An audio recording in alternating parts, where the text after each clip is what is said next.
Soldier Field in Chicago. The weather looked awful all day, but the chance of showers has gone down significantly. Wind blowing left to right at 8 miles an hour, 63 degrees. Pretty good night for the middle of October in the great Midwest, and Lovey and the Bears on top. Coach Smith's team looking to get to 5-1.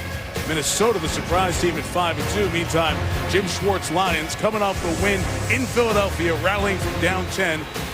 Chance to get to 500 tonight, get the whole division 500 or better. Stephon Logan back deep as his Lions have won the toss and will receive. And Robbie Gould, one of the best in the NFL, will kick it off. 165th meeting, the Bears and the Lions, and off we go from Chicago. 8 deep, Logan will take a knee, Lions will take it out from their own 20, led by the former #1 overall pick, Matthew Stafford. This offense, John, second in passing yards, second in total yards. They throw the ball more than any team in the NFL, and with that being said, they're going to have to pass protect a very good defensive line of the Chicago Bears tonight. And Calvin Johnson, the great receiver of the Lions, needs some help. Pettigrew, the tight end, Titus Young, wide receiver, even LaSure, the running back. Somebody needs to take the pressure off of Megatron.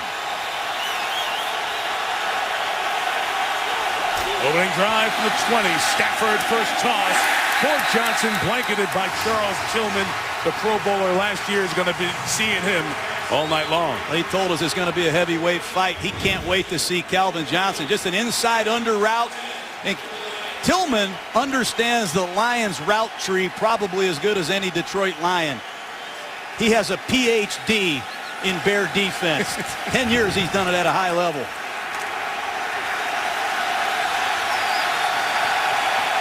Following Calvin Johnson all the way around the field, comes over to the opposite side for 2nd and 10.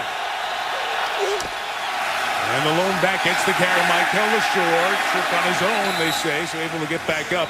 And a gain of 4 as Brian Urlacher stops him there. They've got to be able to run the ball against this defense. The safeties are so deep. Wow. It's a 6-man box. LaSure has to step up tonight and be able to run the ball against that kind of look.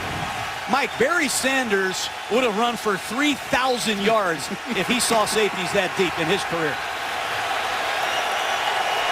Bears have their pass rushing unit on, including Shea McClellan, the rookie defensive end. It's 3rd and 6.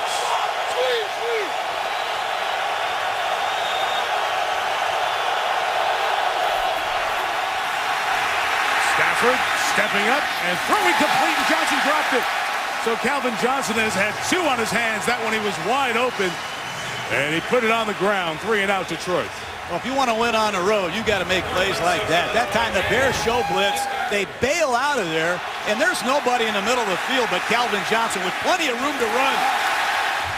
Very uncommon drop. And here's Hester. Nick Harris kicking to Devin Hester. Loves taking him back on Monday night. A lot of hang time, and Hester with a fair catch. And a 36-yard punt. So Chicago will take over at its own 40-yard line. Special teams, always great for the Bears, have been terrible for the Lions thus far this year. So great field position for Jay Cutler. As we showed you a moment ago, so good in his career against Detroit with first-year offensive coordinator Mike Tice. Getting more on the same page right now. I think they're going to be balanced. They can run the ball with Matt Forte and Michael Bush. They can throw it with Brandon Marshall. 55. Obviously, pass protection going to be big against the Detroit Lions, who can also rush the passer. Saw Hester in the starting lineup. Alshon Jeffrey, their 2nd-round rookie out of South Carolina, out with a broken right hand. And Matt Forte, the first carry. And they gain it to Amari Steve. Steps into the hole to make the tackle. So you might remember game 2 of the year up in Green Bay. Forte had the high right ankle sprain. Thought he'd be gone for a while, but missed the game against the Rams. Able to come back and had over 100 yards 15 days ago against Jacksonville. There's their off week last week. Another run Forte, and waiting for him was Cliff Averill. So this Lions defense that's been pretty good against the run so far this year, John, stops Forte on the first 2. That's just bad backside blocking. Right now the Bears are in a muddle huddle, and they're giving Jay Cutler an opportunity to call some plays at the line of scrimmage. Now Cutler's gone back into the huddle. But on these zone blocking plays, the tight end, Kellen Davis, has to do a better job blocking on the backside than he just did. Lions go with a fifth defensive back in the nickel. That's Alphonso Smith, who they signed earlier this week because of injuries. Cutler, over the open first look, going to take off, and will get the first down across midfield and into Lion territory at the 46. That's where Jay Cutler can really kill you. Very underestimated is his athletic ability. You're going to see a stunt, and watch Cliff Averill come across the formation and peel out of there to cover Forte. It's only a three-man rush. Jay Cutler says, I'll do it myself. Very strange to see the Lions not get after Cutler on the first 3rd and long tonight. Fourth time this year that Cutler has run for a first down. He gained 11 there. Now a play action, maybe a shot. Cutler, tough footing, able to stabilize himself and trying to get back near the line of scrimmage. Cliff Averill pulls him down. Bears fans want a flag for a late hit, but none is coming. Pass rush pressure by Averill. John told you before, this defensive line's got to pick it up and step up for Detroit the way they did in overtime and the late in the game against Philly. Take a look at Averill. He's unblocked. It's a play action protection. He has Cutler one-on-one. He misses the tackle. That's what Jay Cutler can do. He can keep plays alive, and there's Vanden Bosch capping off. Good. Hey. Second and 10. Lions bring the linebacker on a blitz, and Forte into the clear. Matt Forte tackled by Amari Spivey at the 8. A gain of 39. That's one thing Detroit doesn't do well, and Gunther Cunningham admitted it to us last night. They don't blitz well. They blitz the weak side of the formation, and they're going to run the ball to the strong side, and it's a bad run fit on this power play. There's nobody for Lance Lewis to block, and Matt Forte has owned the Detroit Lions in his career. But look at Kellen Davis take advantage of Vanden Bosch at the point of attack, and Matt Forte, what he's done in his career against the Lions is astonishing. After the run of 39, Michael Bush is the back. First and goal, Chicago. Cutler. Marshall, touchdown Bears. This is Jay Cutler playing quarterback like he played early in his career with the Denver Broncos. They're moving the pocket more now with Mike Tice, quarterback coach Jeremy Bates, than they have in recent years, and that is right up Jay Cutler's alley. You get the running game going, you fake the ball to Bush, you slide Brandon Marshall across the formation, who shows great instincts. Outstanding start for the Chicago Bears coming off their bye week, Mike. They make a good point, John, because Cutler was so good out of the pockets on those nakeds and those boots in Denver. Haven't seen much of it during his Bears time, but putting it back in the game plan. Looked great there. Robbie Gould adds the extra point. 6 plays and 59 yards. And Brandon Marshall with his former Bronco teammate Jay Cutler in the end zone for the Bears opening drive. ESPN's Monday Night Football is brought to you by GMC. Enter the Never Say Never sweepstakes for a chance to win a 2013 GMC vehicle at gmc.com/NFL and ESPNshop.com, where you can get all of your official NFL sideline gear. Some of the unique architecture around downtown Chicago, one of the best tours of this city. It's a pretty good tour down the field for Jay Cutler. 6 plays, nearly 60 yards. He ran for a first down. Forte had a 39-yard run. And then a rare out-of-the-pocket touchdown, just the 6th out-of-the-pocket touchdown he's thrown as a Chicago Bear. And that now spans 47 games. Was so much of his game when he and Marshall were in Denver. He hooks up there. He had thrown, John, 26 touchdowns outside the pocket when he was a Bronco in fewer games. So good to see that part of his game hooking up one more time. And this is an area right now, if you just take a look at this coverage unit of the Bears, they excel here. Blake Costanzo, number 52, the ex-49er. Eric Weems, number 14. They went out and signed 2 great special teams players. Let's see what happens. 2 guys flanked Robbie Gould, the kicker. Stephon Logan a chance to return this from 5 yards deep. Logan brought down by Costanzo, the man John circled for you at the 21-yard line. We're talking about Cutler and Marshall back in Denver and reunited. So rare that you see 2 guys who came in the same draft year for one team reunite with another. And this season, 57 targets, hitting 36 of them. That's the 4th time they've hooked up for a touchdown. I don't understand the NFL. How do you let Brandon Marshall and Jay Cutler out of Denver? Kudos to the Bears. Haven't had a combination like this in a long time. Use draft picks to acquire them. Detroit has their first-round pick, Riley Reif, 71.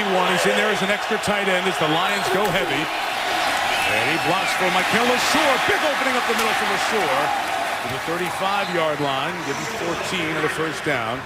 Chris Conti made the tackle. Well, it's interesting what they did there. You don't see an offensive tackle come in motion, but they're just going to hand the ball off to LaSure off the left side. Nice cutback run by LaSure and good backside blocking by Riley Reif. LaSure is the back that they have coveted here in Chicago for a while. Haven't had 1,000 yards back since 04, Kevin Smith. LaSure out as an outlet for Stafford and gets no gain on first as Charles Tillman makes the tackle. Tillman, part of that Rod Marinelli-led Chicago defense, so disruptive. John, they've scored 5 touchdowns on their own this year. They got a lot of depth on this defensive line. A defensive coordinator, Rod Marinelli, will use 8 different defensive linemen. And they have a lot of system intelligence. Briggs, Urlacher, we already talked about Tillman, have a combined 33 years of experience in Bear defense, and it shows. Bears go with 5 defensive backs. The former Colt Kelvin Hayden checks in, 2nd and 9. Easy. Right, yellow. Play clock at 2. Check to a run to the shore, but the play was killed as the officials stopped the clock for a timeout taken by the Bears. Prior to the ball being snapped, Chicago calls a timeout. This is their first. Alberto Riveron, our referee for tonight. Just over 5 minutes into the first. 7-0 Chicago. Smith's defenses have been takeaways, and it continues this year in great numbers. 17 in the first 5 games. That's 1 behind the Patriots and the Giants. They played 7, John. It's amazing, and they don't just get turnovers. They score touchdowns with them. And it's been a variety of contributors on this Bears defense. But it starts with Charles Tillman and Lance Briggs. Tillman has 2 touchdowns. Briggs has 2 touchdowns. Calvin Johnson has 1 touchdown. What's wrong with this conversation? Tillman, very opportunistic. Tillman and Briggs getting a touchdown in each of the last 2 games. The Monday nighter, we had them at the start of the month in Dallas and 15 days ago in Jacksonville. You see, they've allowed 5 touchdowns and scored 5. Briggs playing as well as he ever has. 10th year out of Arizona. Out of the Bears call timeout, 2nd and 9. Hayden is coming with that pressure. Stafford's pass is deflected by Urlacher. And incomplete. I think you know the Brian Urlacher story. Injured at the end of last year.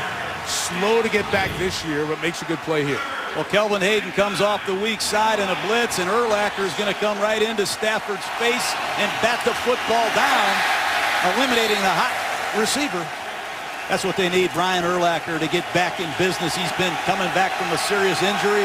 That's good to see if you're a Bear fan. For his MCL and his PCL, 2 knee ligaments last week of last year. First down awaits the 46. There's Briggs 5. 3 is Chris Conti. Stafford just gets it away. Gets it complete. Detroit Bell not going to be able to pick up the first down. The running back with the catch at the 40-yard line, punting time. All those people that think the Bears are playing Tampa too, they got to be kidding themselves. 3 Bears showing blitz. 2 come, 1 drops. Conti's unaccounted for, and Stafford has no chance. And look at the effort. The Bears are doing a lot more on defense, Mike, than they've done in previous years, and they have Detroit scrambling right now. Last time, Devin Hester took a return back to the end zone, Soldier Field against Detroit last year. Then hang time trying to keep it away and out of Hester's hands. And they do. It's 35 yards of net, as that was the kick by Nick Harris. Bears scored on the opening drive with Cutler and Marshall hooking up. Back on the field when you come back.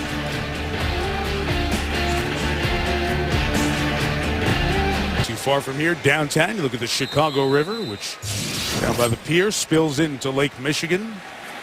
7-0 Bears, their second drive. Chicago looks to get to 5-1. They've won their last 3 by 17, 16, and beat Jacksonville by 38. From the 26, Cutler. Incomplete. That pass intended for Devin Hester. The Detroit defense with some issues. Their second and third top corners out tonight. So it's a different looking unit, including the first NFL start for rookie Jonte Green. I think the secondary is decimated. You said it. Lacey's out. Bentley's out. Drayton Florence got hurt. I don't know some of these corners. They've got 3 very good veteran linebackers. Tulloch, Levy, and Durant. They're going to lean on tonight. Bears got to get after this inexperienced secondary. Second and 10, a quick toss. Scooped off the ground by Earl Bennett, but a good tie-up by Chris Houston, the starter, who's done a very good job thus far this year for the Lions after missing the first 2 games with an ankle injury. And 3rd down and 10, 3rd down in long situations. This is where Detroit needs to rev up their game. They've got a number of high-priced pass rushers. You see Averill, Sue. They need to turn up the heat right now on the Bears, who are in an empty backfield set.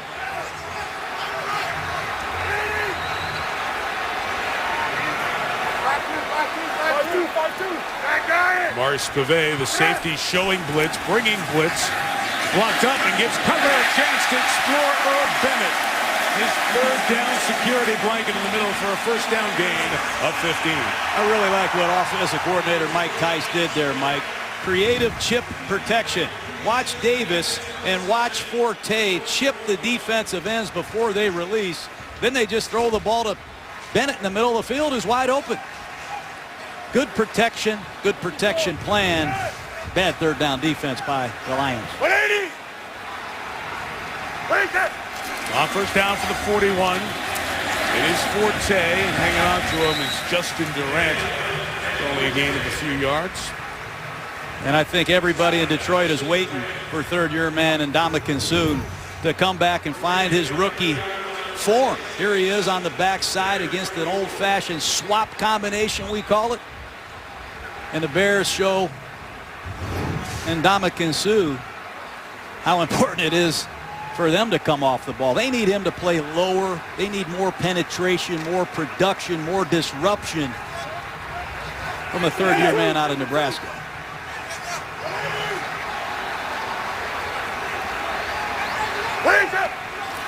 Second and 7 for Cutler. Suh getting through that time. Pushed down. Shot downfield from Marshall. Is incomplete. Double covered by Spivey and Jonte Green. Just keep an eye on the inside defensive tackle. Here he is. And Ndamukong Suh working against Lance Lewis, number 60. So far, Lewis holding his own.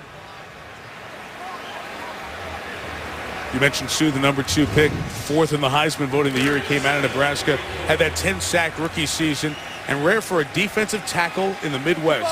National TV commercials, endorsements, but it's been multiple run-ins with the law. Stomping on the player from Green Bay, Evan Dietrich Smith, Thanksgiving, a couple of games suspension. And as you said, the performance has not been a series of splash plays over the last 15, 16 games. Bears have burned 2 timeouts here in the first quarter. 3rd and 7 when you come back.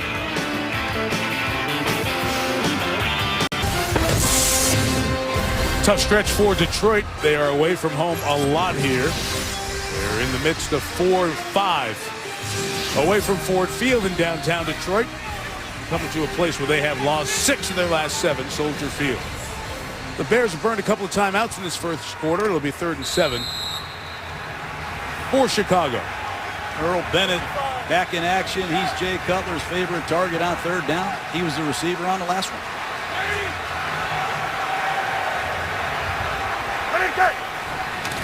With a 4-man rush, it's Cutler. Pocket collapsing. Forte caught a good tackle by Stephen Tulloch, the leader of a good linebacking core. And the Lions will force a Chicago punt. You've got to be able to play some man-to-man coverage and mix your looks. That time, the Lions dial up man-to-man coverage, and Tulloch does a great job covering Forte out of the backfield. Gunther Cunningham has a lot of respect for Stephen Tulloch. He makes a lot of plays in his Lion defense. Adam Podlish is the punter. Came over from Jacksonville as a free agent last year. Stephon Logan back for the Lions. Hogan tells everybody to stay away and calls for the fair catch at the 19-yard line. Third drive for Stafford and Detroit coming up. Well, Matthew Stafford and Calvin Johnson, that's the combo that has fueled the Detroit renaissance over the last couple of seasons. 10 wins, playoffs last year. Thus far this season, 53 times targeted in 5 games in a quarter, 31 completions. They have not hooked up for a touchdown. Johnson has one. It came late in the Tennessee game. Stafford hurt his leg, and Sean Hill, his backup, was it. Taking over in their third drive from their own 20.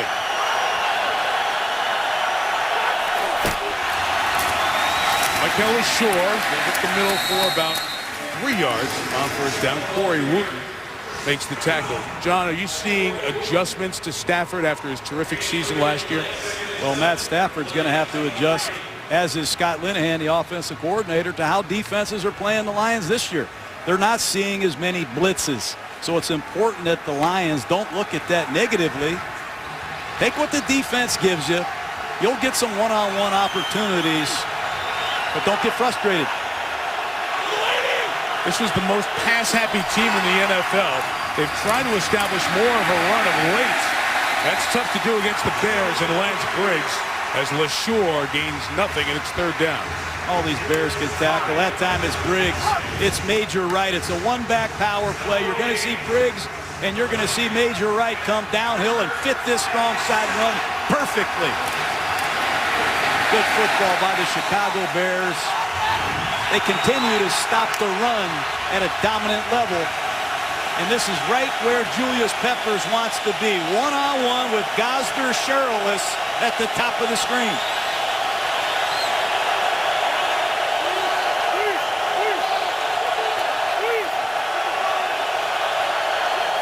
Third and 7, they back out. Stafford collapsing, pocket goes down. Peppers was waiting for the sack. It's this double A-gap pressure. It's driving this Detroit Lion offense crazy. And here's Julius Peppers. He gets chipped by a running back.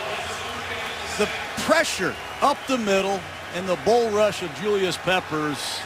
No chance for Matt Stafford.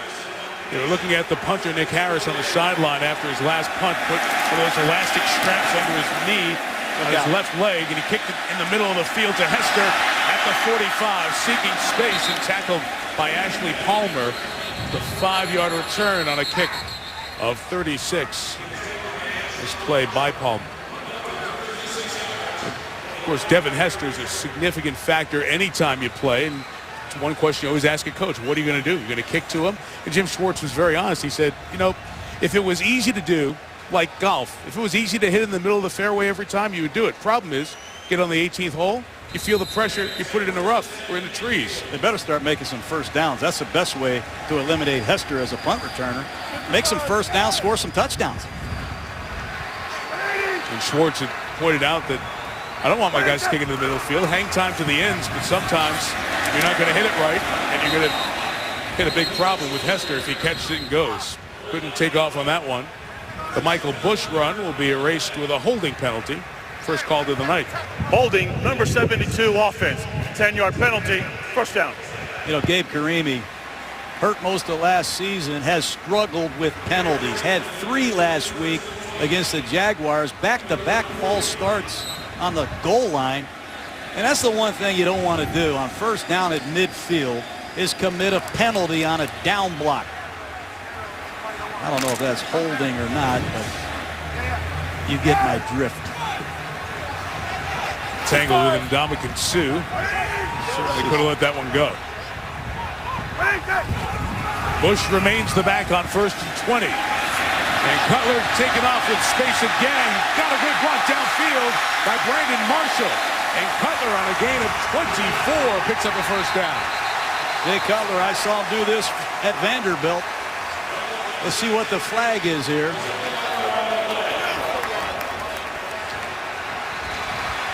Cutler pointing that it's against Detroit. Personal foul, number 99 on the defense.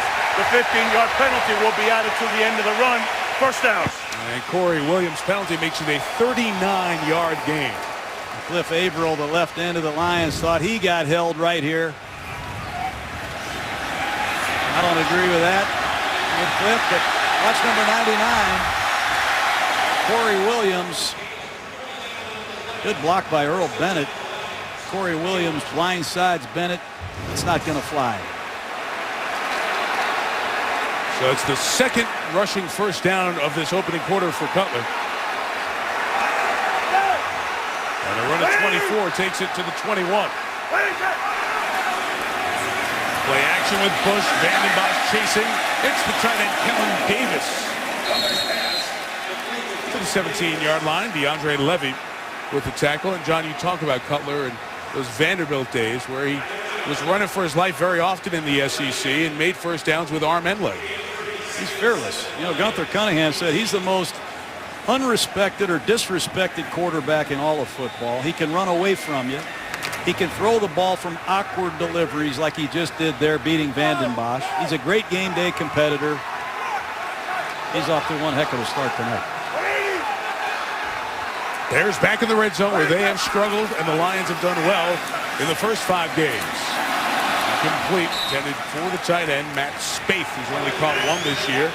And the fourth-year man out of Wisconsin, DeAndre Levy, was covering him. And here comes Alphonso Smith into the game for the Detroit Lions, number 27. He was released after training camp. It's been a revolving door in this Detroit Lions secondary. We've talked about the number of injuries. Lacey, third-round pick Bill Bentley out. Alphonso Smith in the nickel against Earl Bennett, number 80. Cutler's favorite target in this situation. Smith just signed midweek. Cutler screening it to Bush. Well read by Levy. Back-to-back plays by DeAndre Levy, and the Bears will attempt a 38-yard field goal. Well, these are the 3 most productive Lions. And they're linebackers. Watch DeAndre Levy read the screen and beat the lineman to the ball. That's just an excellent job matching the screening back. That's what you have to do in a man-to-man coverage if you're a linebacker and you read screen. Great play by Levy. Third most accurate kicker in NFL history, Robbie Gould. 10 for 10 this year. We'll back it up 1, make it a 39-yard attempt.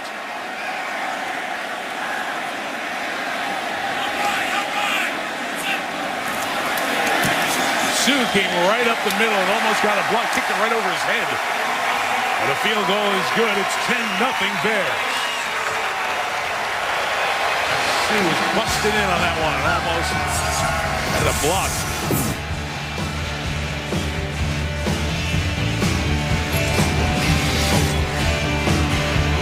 See North tonight, the NFC West next Monday night as San Francisco off its win against Seattle on Thursday, but struggling on offense. 1 touchdown last 2 games. Takes on the Arizona Cardinals. Can you get the ball to Larry Fitzgerald maybe? Or Larry's running around out there yesterday begging for a throw. We'll see the 49ers and the Cardinals in the desert next Monday night. Of course, Monday Night Countdown starts at 6:30 Eastern Time. 10-0 for the Bears. Third kickoff of the night brought back by Stephon Logan. And Eric Weems, the Bears kickoff return man, brings him down at the 14-yard line. Typical, terrific Bears special teams. And here we go. Some pulling and shoving on the pile as the players come back on the field for the Detroit offense. Lisa told you at the very beginning, this rivalry with a lot of angst between both sides and all the fines that happened last year when they met.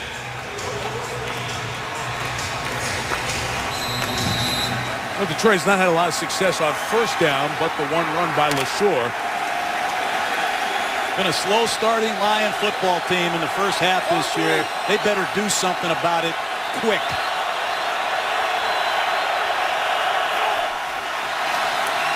He drops Stafford, throwing right side. Brandon Pettigrew, his tight end, goes up and over on Charles Tillman, very close to a first down. And Pettigrew is a very productive receiving tight end for the Lions. No Lion tight end has caught as many passes as Brandon Pettigrew. This time it's going to be a 2-deep zone. They run the corner and the safety off. They throw the ball in the dead zone on the outside. Pettigrew's battled some injuries. He hasn't been the same tight end yet this season for the Lions.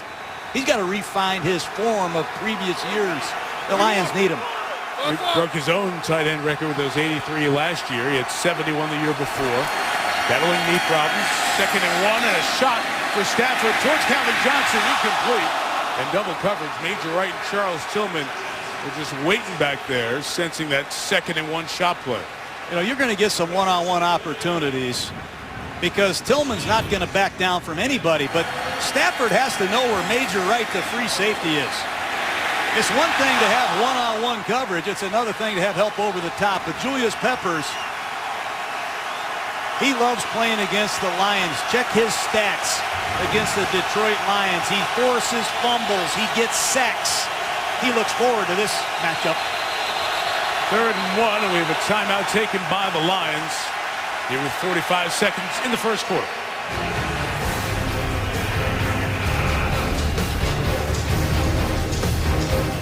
This is a Detroit team that doesn't carry a fullback, so the 3rd and 1 plays become difficult without having a lead blocker very often. The one-back team, and Joyke Bell, who went to Wayne State, won the Harlan Hill Award as the best player in Division II in 2009.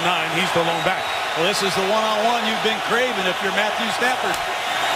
3rd and 1, they'll throw for it. Stafford looked that way. The coverage was good. Running for his life, throwing for Bell. Incomplete. Charles Tillman, he's a zone Tampa 2 corner. Not tonight. Not in 2012, he's not. 3rd down and 1. A little double move by Calvin Johnson. Once again, the Bears have safety help over the top. No catches, no yards for Megatron in the first quarter. I mentioned the punter Harris was shaken up a punt ago. It was right down the middle of the field. Let's see what he does with this one.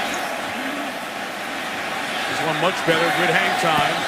And toward the side, Hester thought about taking it on the bounce. Instead, it turns into a terrific 54-yard no return kick for the Detroit punter, Nick Harris. We talked about those earlier punts and the problems the Lions have had on special teams, John.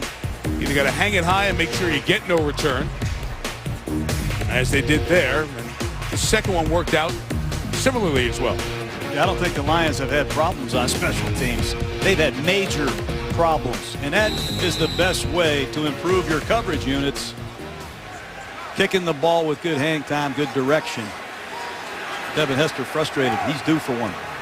He cheated Nick a couple of yards. They're 58 officially on that punt. We're starting position for the Bears tonight. Forte popping it to the outside. Good job off the corner by Chris Houston for the Lions. I like seeing Willie Young make a play right there, number 79. Young pass rusher out of NC State. Has been very quiet on the stat sheet. Hasn't really shown up yet that time. A very good effort to the football as we approach the end of the first. Opening quarter dominated by the Bears. 6 first downs to Detroit's 1. 10 points to the Lions' none.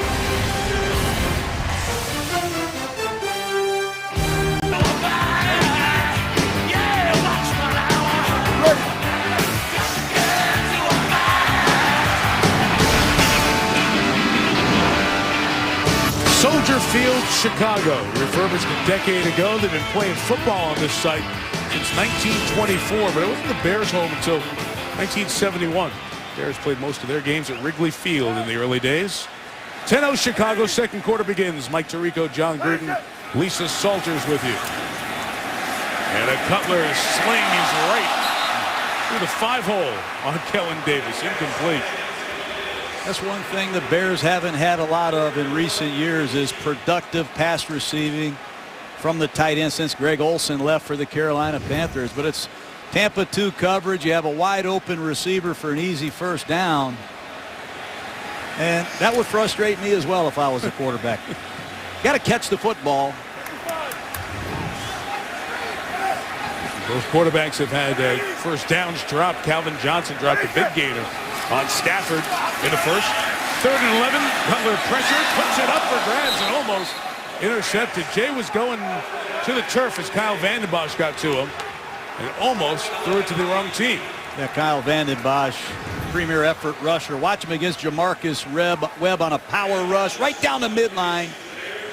Back to the inside, and good finish by the veteran, former Cornhusker.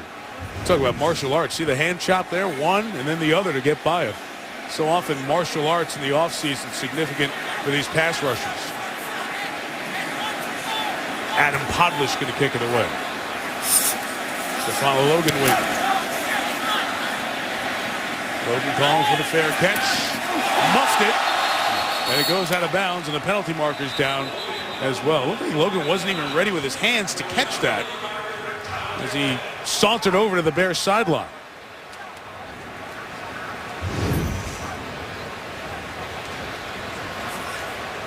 Got a break there. Let's see if the Lions can take advantage of what looks like is going to be pretty good field position, Mike. We got it at the 41. Let's see what the flag is, which is thrown right here on this sideline as the players were heading down for coverage.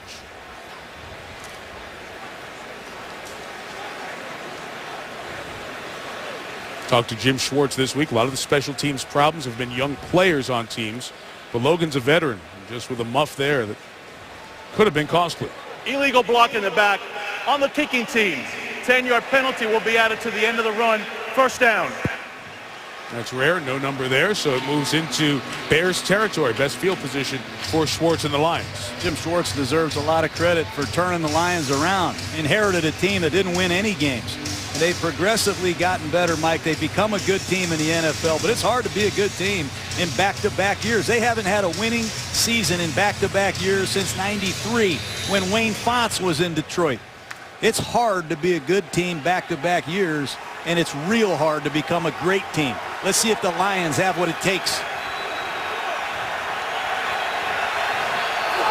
Taking over the 49, they'll run Michael LaSure going left and for only a yard.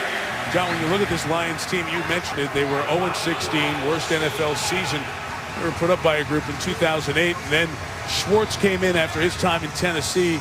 Defensive coordinator Jeff Fisher, the 2 wins, then 6. And last year's 10-win season with 5-0 at the start and 500 really the rest of the way. Bears in full substitution mode on this defensive line. They've got 4 fresh bodies. After the no gain, 2nd and 10 play action for Stafford. That first look's been covered all night, and the pressure is getting there. Stephen Pio, along with Shane McClellan on the tackle. Oh, the safeties are very deep. That time of play action pass, and there's just nowhere to go. Look at the depth of these safeties. They're going to try to fool the linebackers with the play pass and get Pettigrew down the seam, but Stafford has no chance on this trap pass. Lance Briggs read it perfectly. Last year he got beat on the same play for a touchdown. You have to credit the way the Chicago Bears make corrections. You can get them once. Hard team to get twice.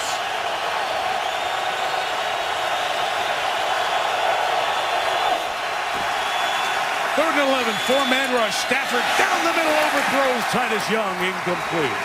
Young got into the spot. Tough throw to dive in there, and it's 4th down. Got to hit these throws, and Stafford knows it. Not a big target. You'd like to see a bigger receiver down the seam, but the protection is good. Stafford has time to set up, throw the ball at better location, and you got a big play. They have not gotten Titus Young going in this offense. He's had injuries, Mike, but Detroit needs to hit that one. Another slow start for Matthew Stafford, as he had last week against Philadelphia. The flag down, Nick Harris killed this punt beautifully down at the 2. The penalty marker is down back at the 24-yard line. Harris came in to be the punter. Ben Graham was the first punter for the Lions this year, and Graham injured his leg on that punt that turned into a throwback and a touchdown for Tennessee. Holding number 33 of the receiving team. Half the distance to the goal. First down, timeout. We take it from the 3 to about the 1.5 yards. Hester frustrated so far. ESPN's Monday Night Football is brought to you by Toyota Care, caring for you and your car, Bank of America, and NFL.com. Learn more about the NFL's fight against breast cancer at NFL.com/pay. Love this city. What a great city, Chicago. You look at downtown on a 65-degree cloudy night. Our aerial coverage is brought to you by DirecTV. You love every city, Mike. I really love this city, John. The Detroit It's a good Lions spot. have been hard counted all year, and in a backed up situation, I promise you, Jay Cutler's using a hard count to get the Lions here.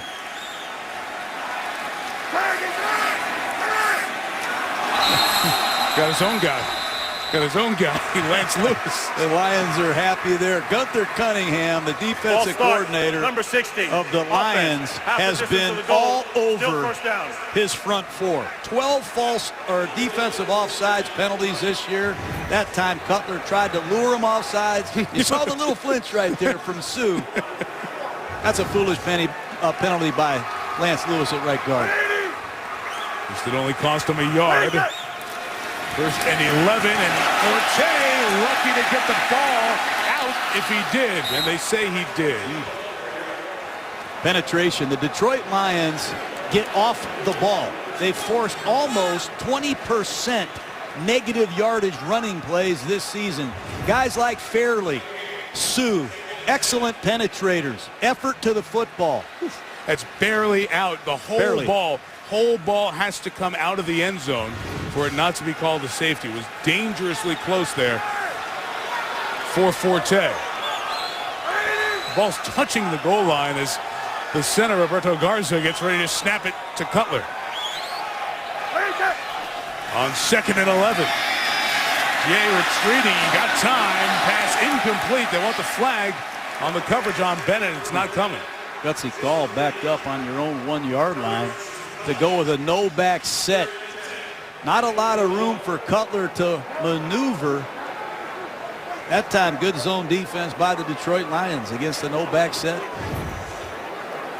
Take a look at Earl Bennett, going to go in here and work against Stephen Tulloch. Not a lot of room to work back there, but very good pass protection. Bears got to be careful here.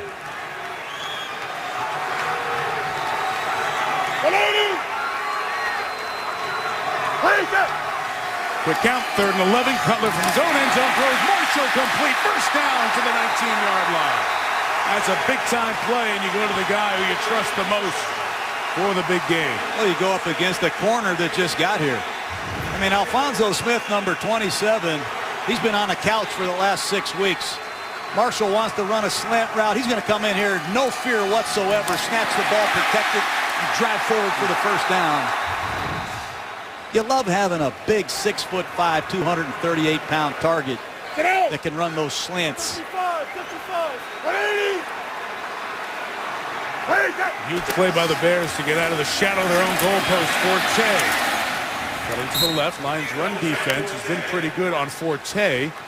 Players killed him the most running has been Cutler, who ran it twice for 35 yards. It's good to see Louis Belmas back for the Detroit Lions. He's the heartbeat of this defense. Coach Jim Schwartz last night compared him to the former Indianapolis Colt Bob Sanders. Very physical run defender, has range to play on the back end.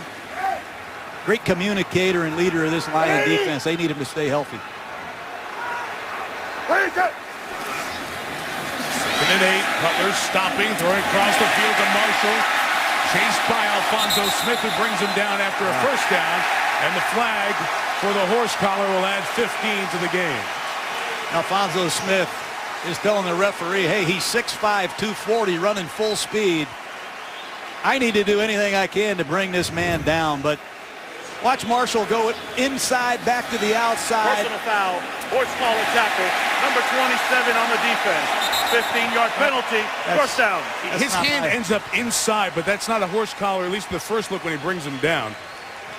You grab him there on the side. That's good. And then the hand goes there at the very end. That's not a penalty.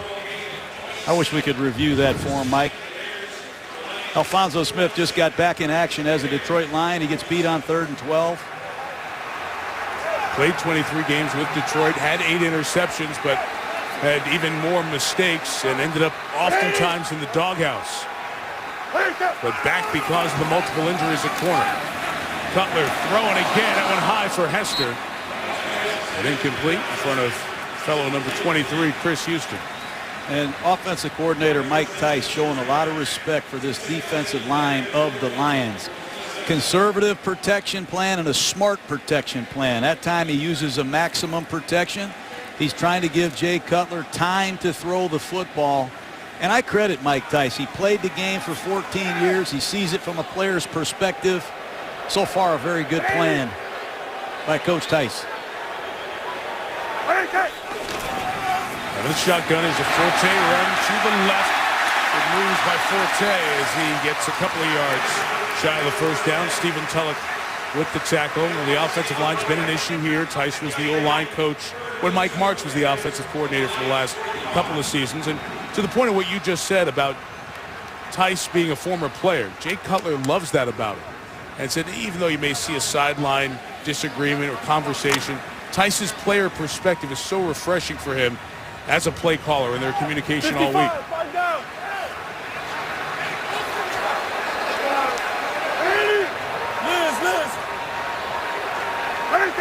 Third and short, 3rd and 2, and Cutler. A lot of success throwing, so keep throwing.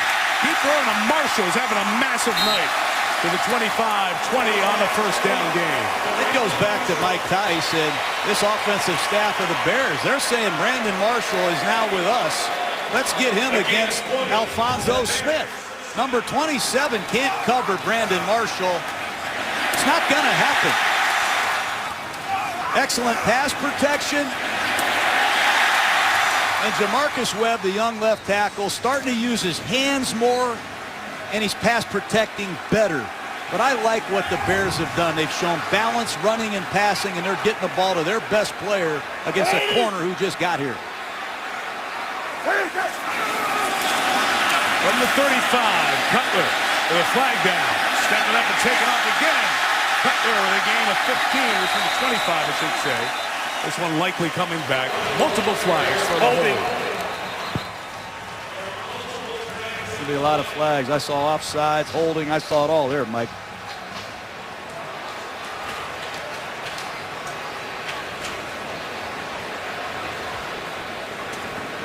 There are 2 fouls on the play, 1 by each team. Holding, number 72, offense. Defense, offside, number 79. Those penalties will offset. Replay first down. These offsides penalties are ridiculous. That's 13 of them on the Lions in just 6 games. Willie Young, that time, comes off the left side. You'll see it at the top of the screen. I know you want to get off the passer, get off the ball and get to the passer, but 13 of those in 6 games, not even 6 games. That's not good. Offside forced in some ways the hold by Gabe Karimi. And the offsetting penalty starts it again at the 25-yard line. It's Kyle Adams, the 3rd tight end, coming over to block for Forte. Good patience by Forte as he runs for 4 yards to the 21. And Levy makes the tackle with Jonte Green, the rookie corner. A lot of different personnel groupings and formations. That time 3 tight ends. They use motion and come back with a counter scheme, pulling Lance Lewis. And Forte has great feet.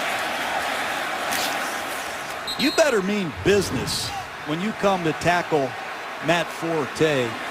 And all the Lions admitted that Forte is at the top of the list of priorities. If we're going to win this game, we must stop him. So far, they haven't. 39 of those 58 rushing yards came on 1 carry. Second is by Forte to the right. Justin Durant chases him down. Spent his first 4 years with the Jaguars. Lions signed him, 2nd year now in Detroit. Every film I pick up and watch of the Detroit Lions, I like these linebackers. We've seen Levy make plays, Tulloch make plays. And right there, Durant, their top 3 tacklers are all linebackers. It's a credit to them. They can play in any situation, base defense, nickel defense, play them on the goal line. They love football. They're instinctive. They will hit you, and they can cover. It's an important drive for Detroit to hold Chicago to a field goal. 3rd and 5.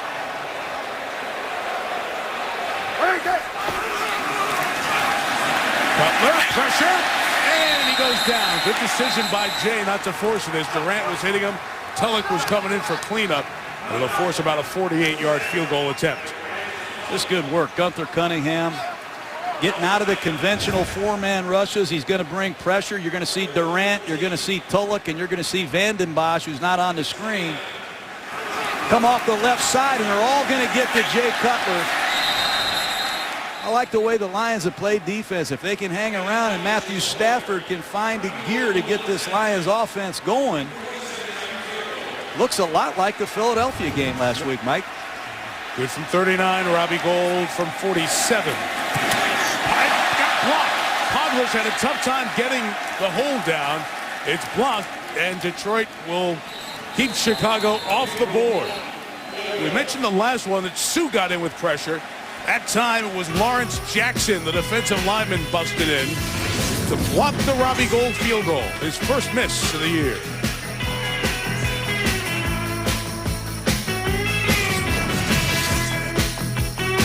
So our gang bringing you the sights and sounds of Soldier Field here tonight. 10-0 Bears. Could have been 13. Lawrence Jackson comes through the middle, John. Put his hat in the crack right there. Good penetration. Watch him get his hands up. That's a play this Lion offense needs to gain some momentum from, Mike. 6 drives, 1 first down. Mostly 3 and out for Detroit so far tonight. Stafford, first down passes, complete. Very close to the first down. That's caught by Titus Young. Young, who like Pettigrew, has been suffering from knee problems during this season. Been limited in practice, but Young comes up with his 12th catch, and Detroit will go no huddle. They had 2nd and 1 on the last drive, threw it twice and didn't get it. Now they'll run it, and Michael Shore is stopped behind the line by Shea McClellan. That's Brian Urlacher. When I say he knows the defense, he understands how to play, that's an understatement. That time he scrapes around the horn, and he forces the ball back to the inside. Watch him. As he scrapes around the horn, he's going to use his inside shoulder to force it back inside where Shea McClellan can chase it down from the backside. 3rd down and 2.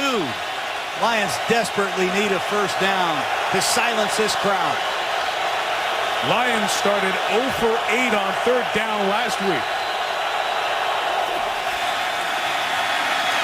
And finally, no, they don't pick up one. It's incomplete. Briggs knocked it out of the hands of Nate Burleson. I thought Nate should have caught that football. The Lions started 0 for 8 on 3rd down last week against Philadelphia. Now they're 0 and 6. Just a little under route to Burleson, who has to catch the football. I don't know if he heard footsteps from Lance Briggs or not, but that's 2 big drops on 3rd down by this Lion offense. Devin Hester, but Earl Bennett back deep to return the punt, and Lovie Smith is taking his final timeout, or will he try to challenge here? Let's see. He's standing right next to the official. I didn't see a timeout signal, so maybe he said that he wants to challenge it here. That wouldn't even be close. The second foot wasn't down. Happened right in front of the Bears. Lovie was standing there at midfield.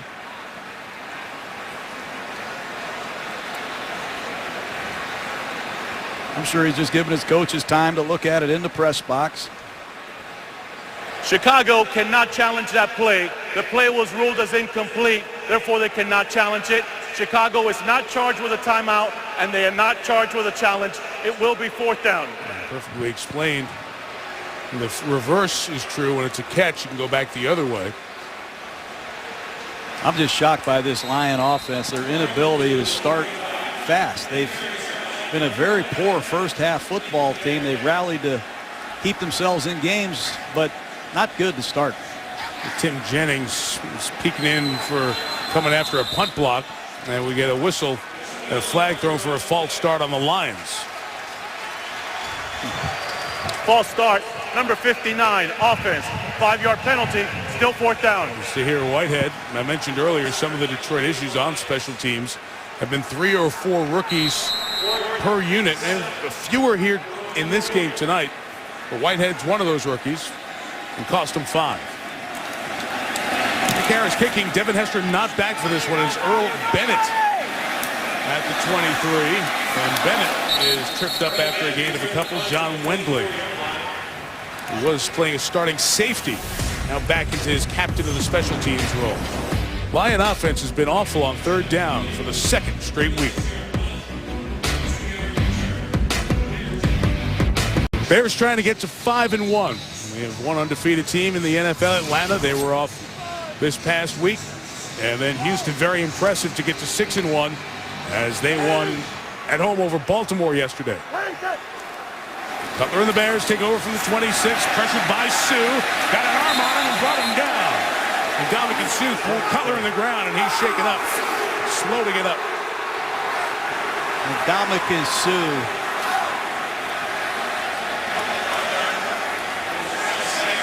Jason Campbell is the backup.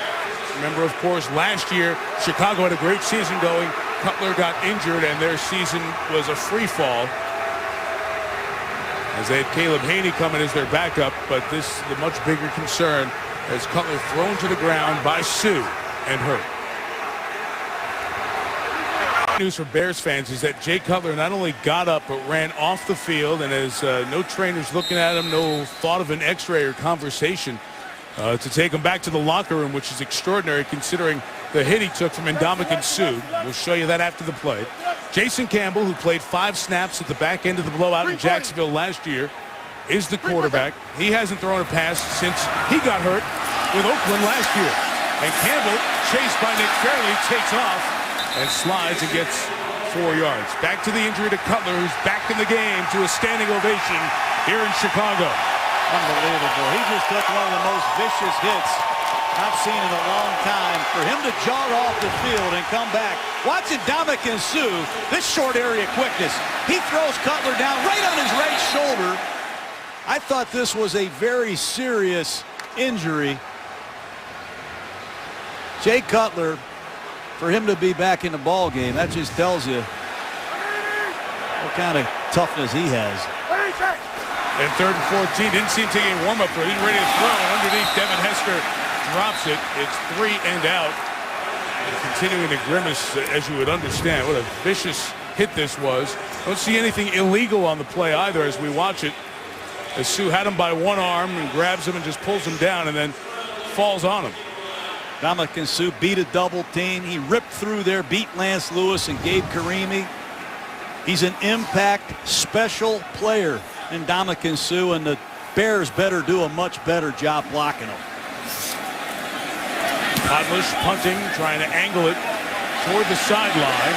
Good pick, too, 52 yards. Stephon Logan working the sideline and brought down. We talk about directional kicking with distance. Those are the easiest ones to cover, and that was well covered.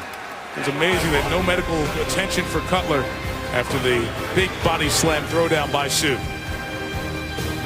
Well, there's always conversation, sometimes consternation about Jay Cutler's reactions and his facial reactions on the bench, but you saw him smiling after that last series as he's in conversation first with Brandon Marshall for a moment. Hard to believe that he's smiling and not back getting an x-ray after Ndamukong Suh made one of the plays he hasn't made a lot of over this last year plus. Yeah, Jay Cutler takes a lot of criticism for his demeanor, but that goes a long way with his teammates. All right, this Lions offense has been unwatchable to start the game. Its 7th drive begins with a Pettigrew completion. He lost the ball on the way out of bounds. It's ruled a catch and a fumble. And out of bounds, Detroit ball at the 33. Somehow Calvin Johnson needs to get in this football game. But watch Lance Briggs when he sees this ball delivered to Pettigrew in the flat. This is just the perfect angle and the great finish. Lance Briggs, sideline to sideline, every down, all-pro linebacker, done it a long time. Number 33, Stafford running around. Charles Tillman went to hit Pettigrew, so Stafford runs for himself and gets a first down at the 42-yard line. As you all became familiar with yesterday, once you're out of the pocket, you can have contact with the receiver downfield. And Brian Urlacher, who's coming back from the serious injury, just take a look at him moving, running to the football, changing directions. Bear fans are accustomed to seeing Brian Urlacher eat that play up. Second first down of the night for Detroit. Stafford throws to Pettigrew again. He lost the ball again on the sideline with Charles Tillman. And let's see if that's ruled a catch and a fumble. It is. It's twice in a row. And Tillman shaken up on the play. There's a magnet on the football in Charles Tillman's hand. He's so good at punching them out. Did it in Green Bay this year. Does it every week in practice. Amazing. Look what he's wearing on his hands. Those are miniature boxing gloves. He hears about these coaches talking about the 5 points of pressure on the football. He won't buy it. He's going to knock that ball out with wicked right and left jabs. Let's hope he's okay. And but 2 back-to-back effort plays by this Bear defense, and that's how they force the turnovers. What's incredible as you watch this play, and you see Pettigrew come down right on top of him there and had him shaken up for the moment. It's hard to appreciate when you watch it like that. He hits the ball in the perfect spot, and you can't tell where the guy's exactly going to have the football. That's twice he's done it on this drive to Pettigrew. There goes Michael LaSure over the 40 into the 39-yard line. That's a 15-yard run for a first down. That's what they have to do against these soft boxes. The safeties are deep. Run a little trap play up to the inside against the soft box. Good perimeter blocking that time by Nate Burleson.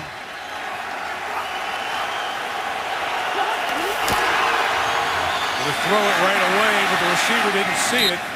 So Stafford had to take off and run, and Matthew Stafford very mad. He, Ryan Broyles, the rookie out of Oklahoma over there. Broyles just got active, really. He's played just sparingly, the former Oklahoma Sooner, coming back from a knee injury. They like him as a slot receiver, as Stafford didn't like him there.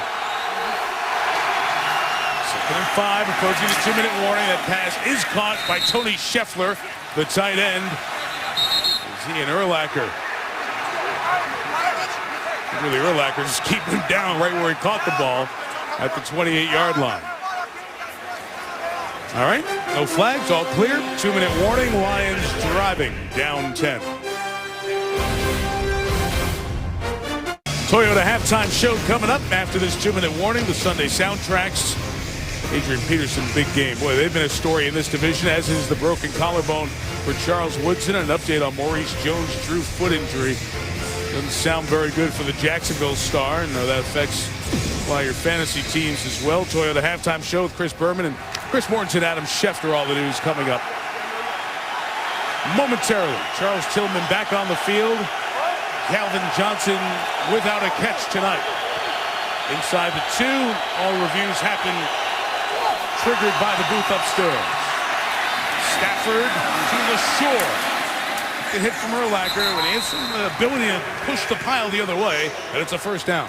It's a good job by Stafford. 4 verticals, and they just put LaSure underneath, taking what the defense gives you. Good work on this drive by the veteran Stafford. The Lion team that had 1 first down in its first 6 drives. In a red zone for the first time tonight. LaSure seeking space. Lost the football.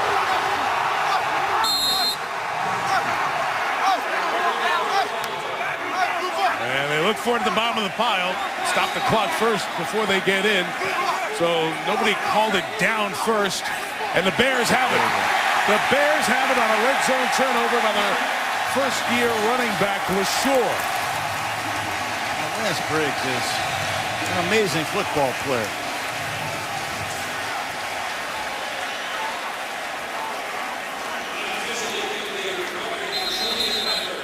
It's the relentless effort by the 7-time Pro Bowler Lance Briggs. You saw it with bodies lying there.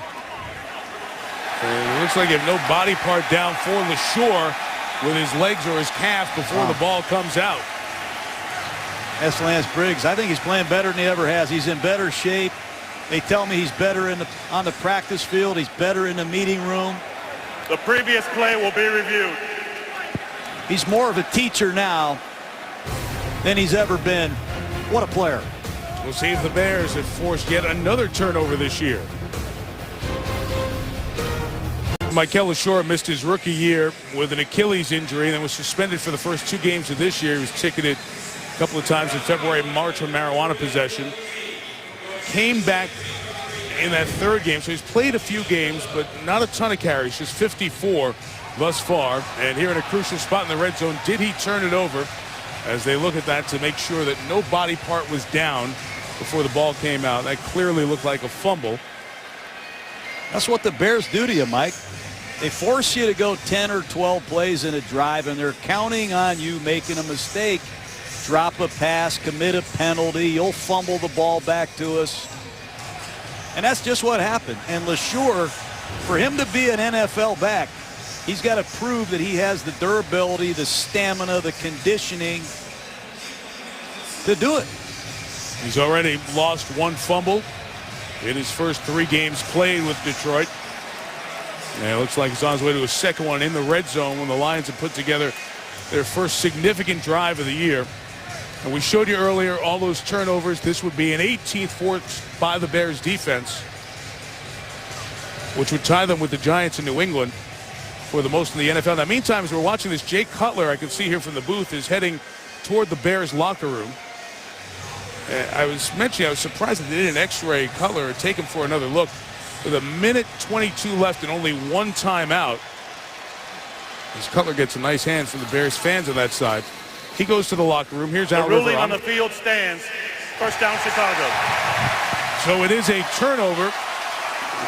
18th of the year, equaling the most in the NFL, and the teams that they're tied with have played one more game. Unbelievable. How long could Grant Lance Briggs play like this? He's 31 years old. He's in his 10th season. Let's keep him at the top of your MVP defensive watch list. Let's see how this will transpire with 1:22 left. Detroit has 2 timeouts. The Bears can't just take a knee. Jason Campbell back to throw. His first pass since he was injured last year as a Raider. Does it to Matt Forte. It's complete. The Lions should be taking a timeout if they want to try to keep the ball, but they'll not. I'm surprised Chicago is in the 2-minute drill with Campbell. Stephen Tulloch makes another great range play for the Lions defense. I'd be real careful in this field position if I were the Bears. No gain. 2nd and 10 inside of a minute. And they'll run it with Forte up the middle. And Ndamukong Suh waiting. And now a timeout's taken with 50 seconds remaining. So Cutler did come back and throw a pass and stayed out here as if he was going to go into this next drive after the injury we saw on first down a drive ago. Vicious hit by Ndamukong Suh. He beat a double team, and you worry about his shoulder, you worry about his elbow. But this happens a lot, Mike. It happened to Charles Woodson yesterday of the Green Bay Packers. He played throughout the ball game. They go into the locker room afterwards, they say you broke your collarbone. I'd be concerned right now for Jay Cutler if I was a Bears fan. That's why I was surprised to see him go back in, even without throwing any balls on the sideline. Went right back in after the one play, and obviously feeling some discomfort, so they send him in for the X-rays. Meantime, the Bears are back out there ready to go. One of the Lions has taken a knee, and he's down and shaken up. It's after the timeout. Looks like Tulloch, number 55. You get the feeling, Mike, that this is a 24-0 ball game, but it's a 10-point game, much like the Lions played last week against the Philadelphia Eagles. They just hung around. Matthew Stafford woke up at the middle point of the third quarter, and they got a tremendous come-from-behind victory, but they have to get Megatron, Calvin Johnson, in this offense. He's only been targeted twice. He's dropped a football. Chicago's done a nice job mixing coverages, and you have to credit Charles Tillman.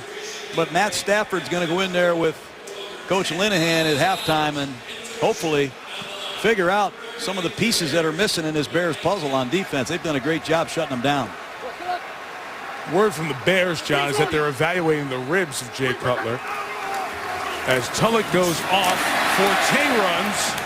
Amari Spivey hits him, but the mark on the forward progress will give him the first down with 40 seconds left. And we'll see what decision Mike Tyson, Lovie Smith make. Will they keep going?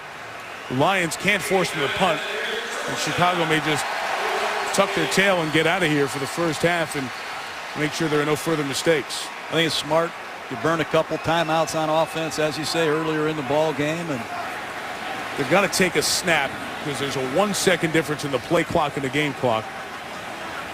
here at the end of the half. So just take a snap and even take a knee if they so choose, and the half will come to an end, or hand it to Forte and let him run. And that's what they'll do. That will bring the first half to an end. So the Bears will get the ball first. The biggest concern is Jay Cutler. As they x-ray him, we'll keep an eye on that. Matthew Stafford and the Lions offense shut down and shut out in the first half. 10-0 Bears as we join Chris Berman at the Toyota halftime show.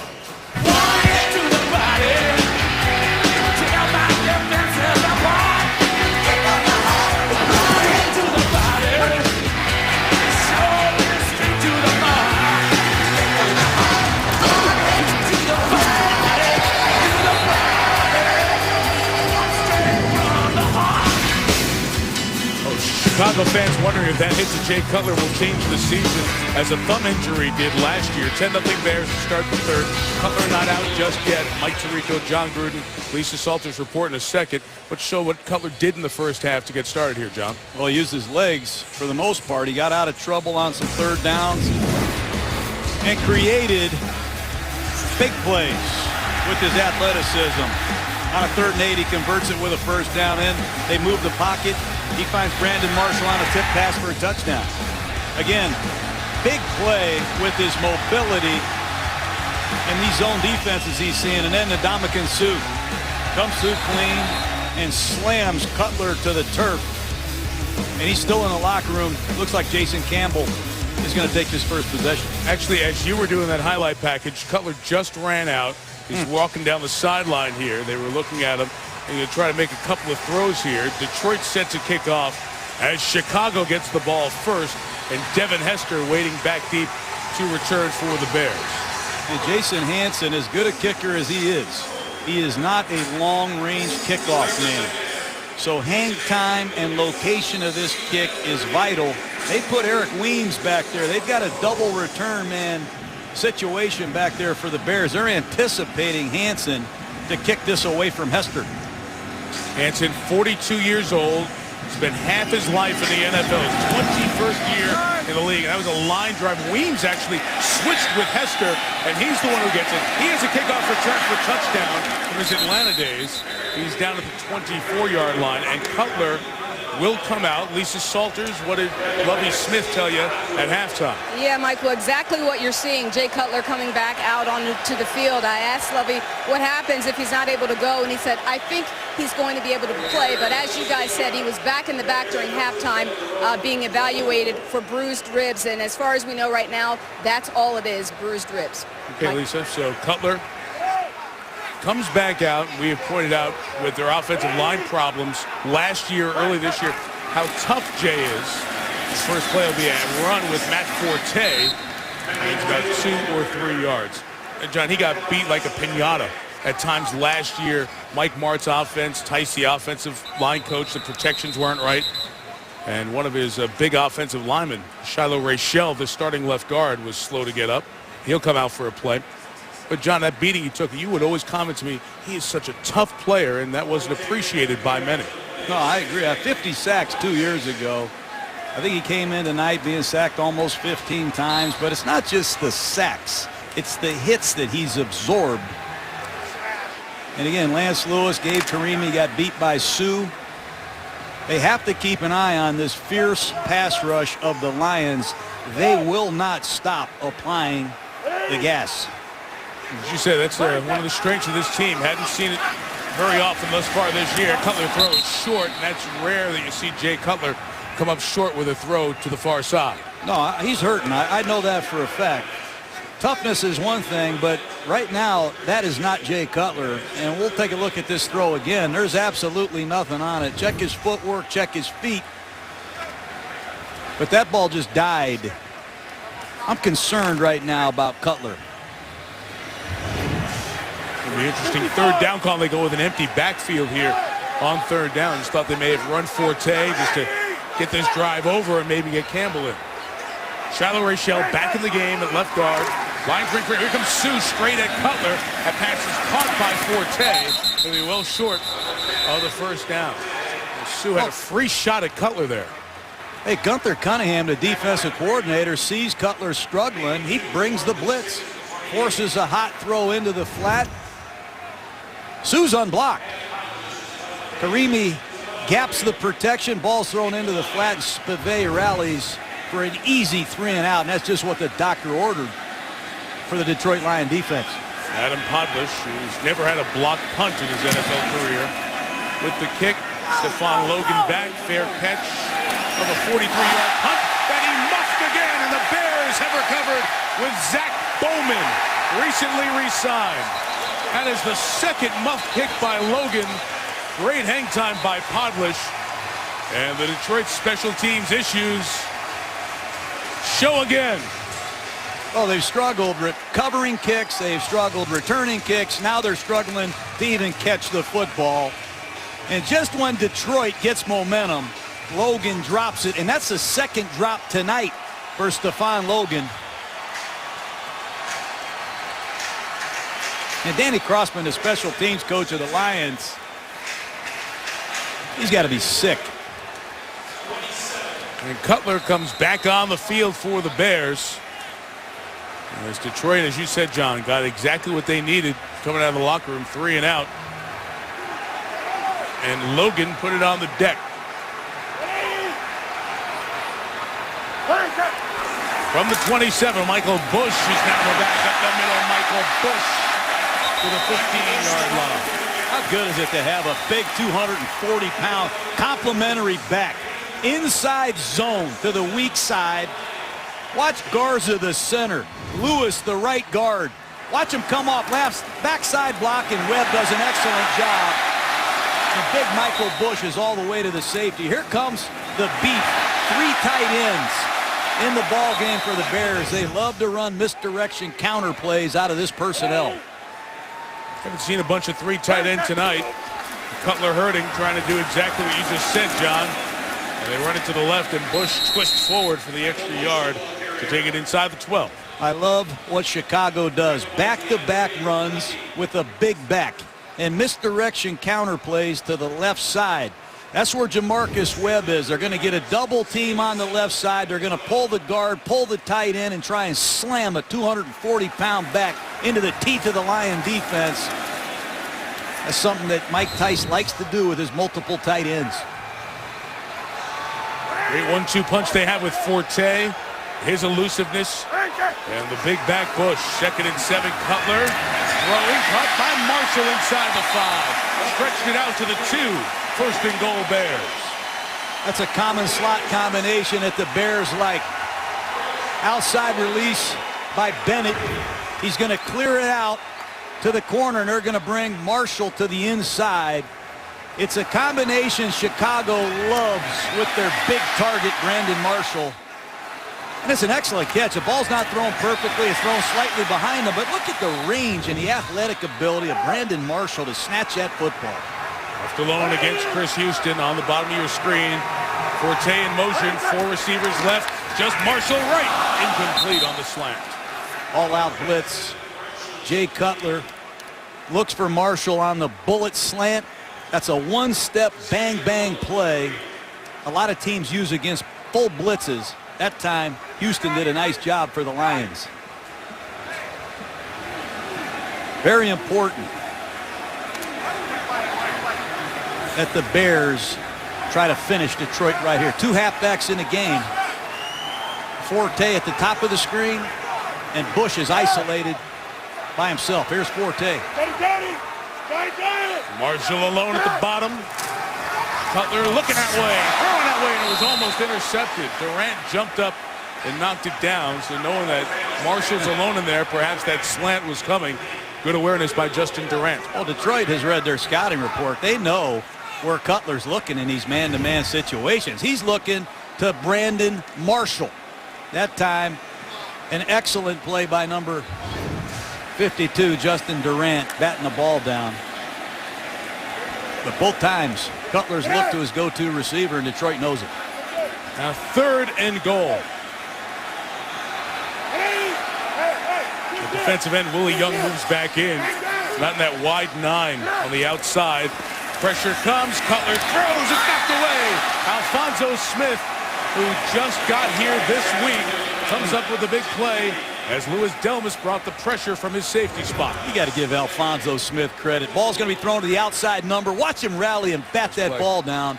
Alphonso struggled with Marshall a couple times in the first half, but he shows his veteran moxie there, making a big play on 3rd and goal for the Lions.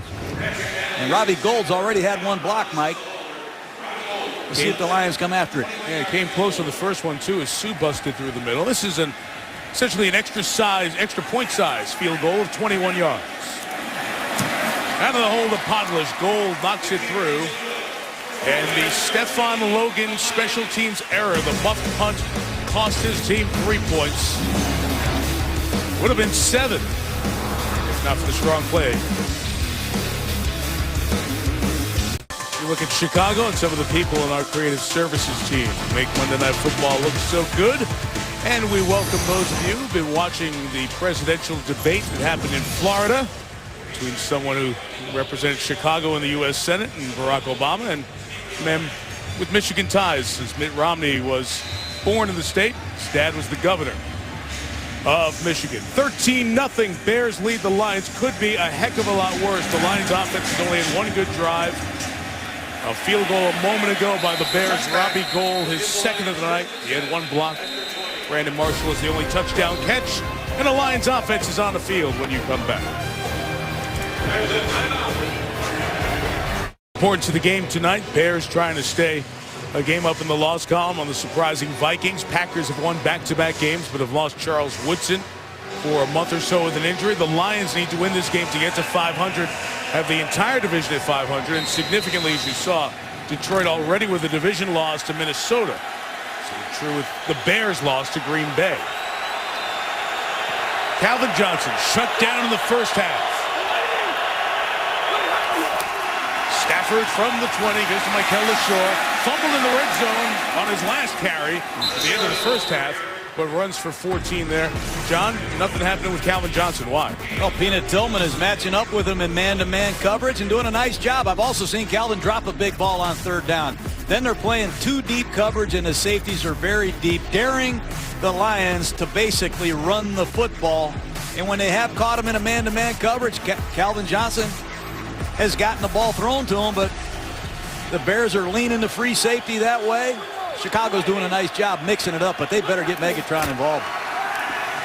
On first down, Stafford throws. It's caught over the middle of midfield for the first down.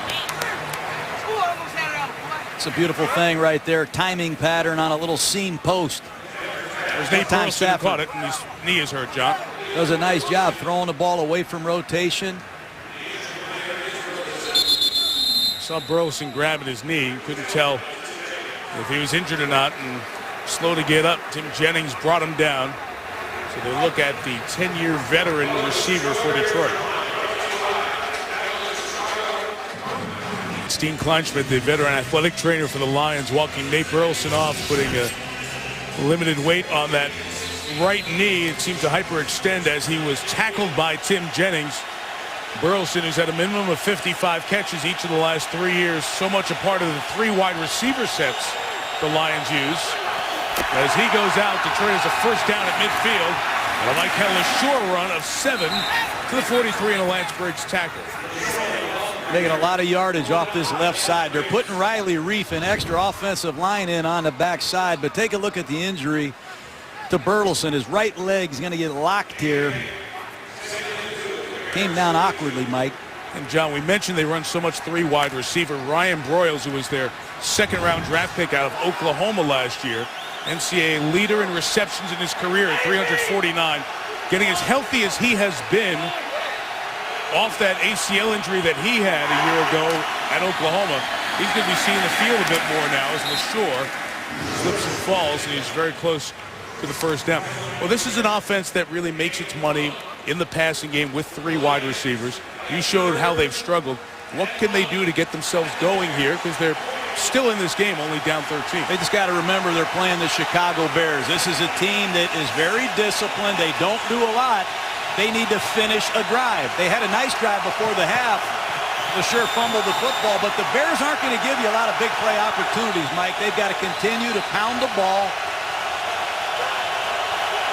Joique Bell, the second-year back out of Wayne State, in the game. The slant is thrown complete for the first down to Titus Young at the 37-yard line. So 3rd and a yard. And the Lions go to the air to get their first third down conversion of the night. Another one of those bullet slants. They load the box with Chicago Bears, and they're going to run the football. And Stafford says, no, I'm not. I'm going to pull the ball back and throw a bullet slant and try to beat the loaded box. Nice work by the veteran quarterback, and Stafford likes to do that. Again, 2 deep safeties. They're daring Stafford to run the football. Stafford started slow. He's hit 6 in a row. Here is Bell with the run to the 32-yard line. Very interesting story. Joique Bell, second year out of Wayne State. It's only about 2 miles away from Ford Field. Just run a draw play. I mean, there's nobody here. The safeties are 20 yards deep. Run the ball and get excited about some 6-yard runs, 7-yard runs. Keep slamming the ball at this soft Chicago Bear box. Eventually, they'll get out of that, and you'll get some chances to throw. But I like what Detroit has done, pounding the ball off that left side to start this third quarter. 3 receivers. Broyles, who does not have an NFL catches rookie season, in the slot until now.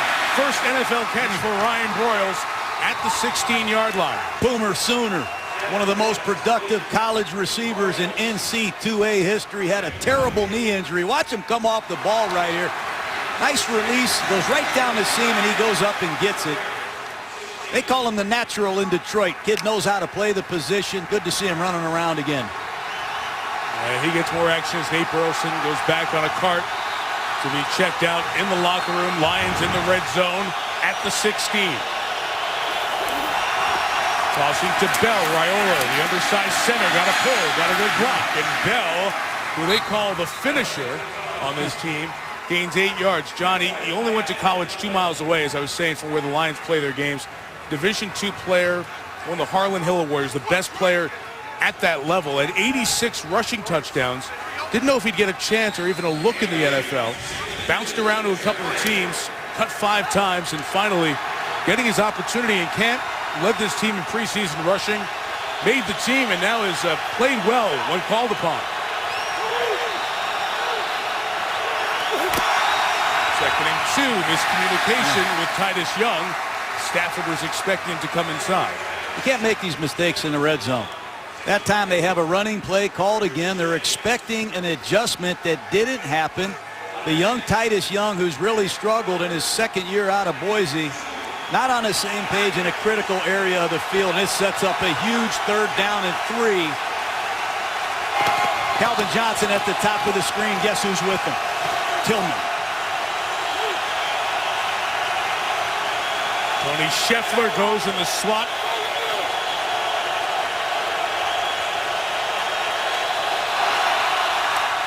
Stafford to Johnson. Megatron. First catch, first down. 1st and goal, Detroit. Well, you're throwing the ball to a freak of nature. And if Calvin gets his big body between the corner and the football, he's going to win every time. That time, Calvin does a nice job off the release, finding the ball quickly and catching it at its highest point. Nice job snatching it. But if he gets that big frame between the defender and the quarterback, he's going to win every time. Big play for the Lions. And again, Calvin Johnson isolated at the top of the screen, and Tillman's all by himself. Detroit a one-back team. Bears always good on run defense inside the red zone. 1st and goal. Looking to throw. Tony Johnson tied up with Tillman, and a flag comes down for pass interference. This is like a heavyweight fight. Tillman, Calvin Johnson, Urlacher flying late that way when he recognized it off the play action. Let's see what the PI looks like. Pass interference, number 33 on the defense. The foul occurred in the end zone. Therefore, by rule, the ball will be placed at the 1-yard line. 1st down.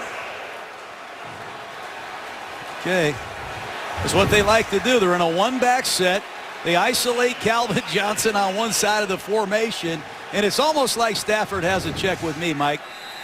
If you load the box to stop the run and give Calvin any looks at one-on-one coverage, we'll throw it every single time, and Tillman's out there again.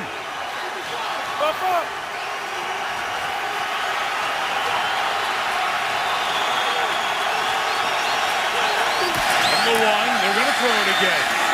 Johnson went up. Tillman made a better play to knock it away. And Johnson really walks back. I get goosebumps watching guys go after each other like this. You know, Calvin Johnson hasn't seen this coverage all year. And Peanut Tillman is playing big tonight.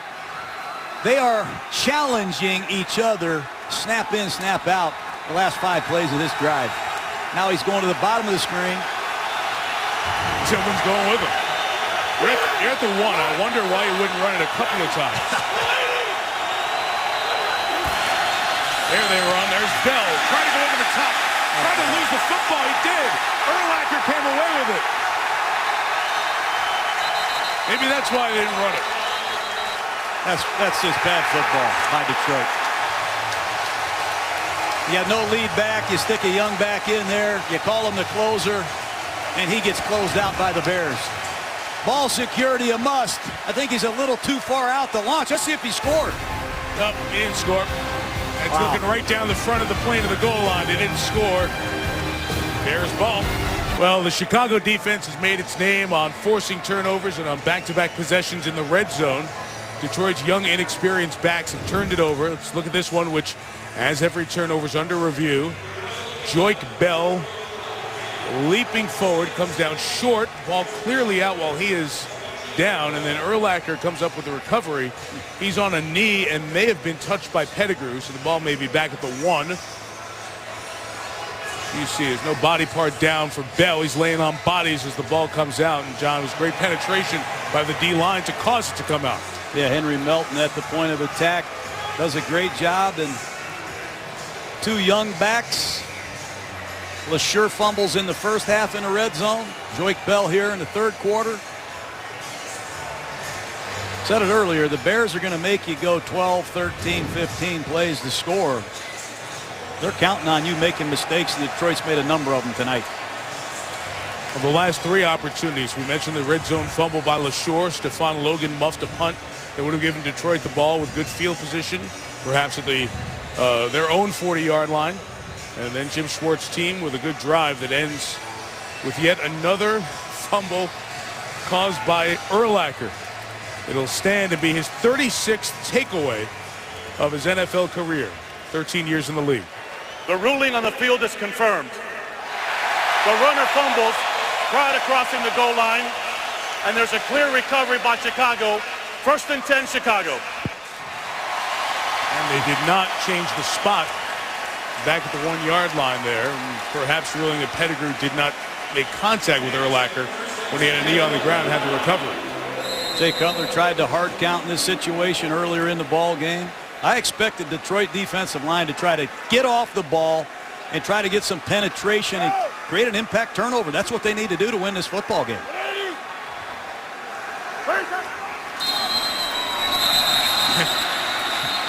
And for the second time in that situation, it's a Bears false start. Number 63 offense. Half the distance of the goal. Replay first down. The center, Roberto Garza. And those of you may have been watching the debate, we mentioned Jay Cutler got banged around in the first half. Here was the play. It was a first down play. And Ndamukong Suh comes straight through, grabs Cutler, throws him violently but legally to the turf. And Cutler was down for about 45 seconds. There was big fear that there was a significant injury. Came over, flicked that ball, went back in, left before the 2-minute drive at the end of the first half for x-rays on his ribs. Back out now. Matt Forte with the carry. DeAndre Levy with the tackle. Out at the 7-yard line. Man, is he a good back. You run the zone scheme, I don't care where you go. You have to have a back that'll press it to the line of scrimmage. Watch him press it and cut it back decisively. Just a good slashing north-south finish by Matt Forte. Back off your own goal line. Good hard running.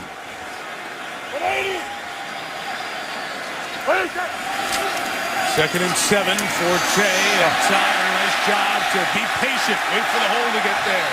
And he got to the 19-yard line. Vanden Bosch wanted a holding penalty. He can catch it. He can pick up blitzes, and he can sure run the football. How about this open field elusiveness? Watch him cut this back to the right side and just shake a tackler. Cliff Averill, no chance, and he's got a big first down. Those are 2 great runs back-to-back by Matt Forte. And again, the Bears are back into their multiple tight end set. They've been running the ball out of this. I know they have some bootlegs. I wouldn't be surprised if they gave Cutler a good look at one here.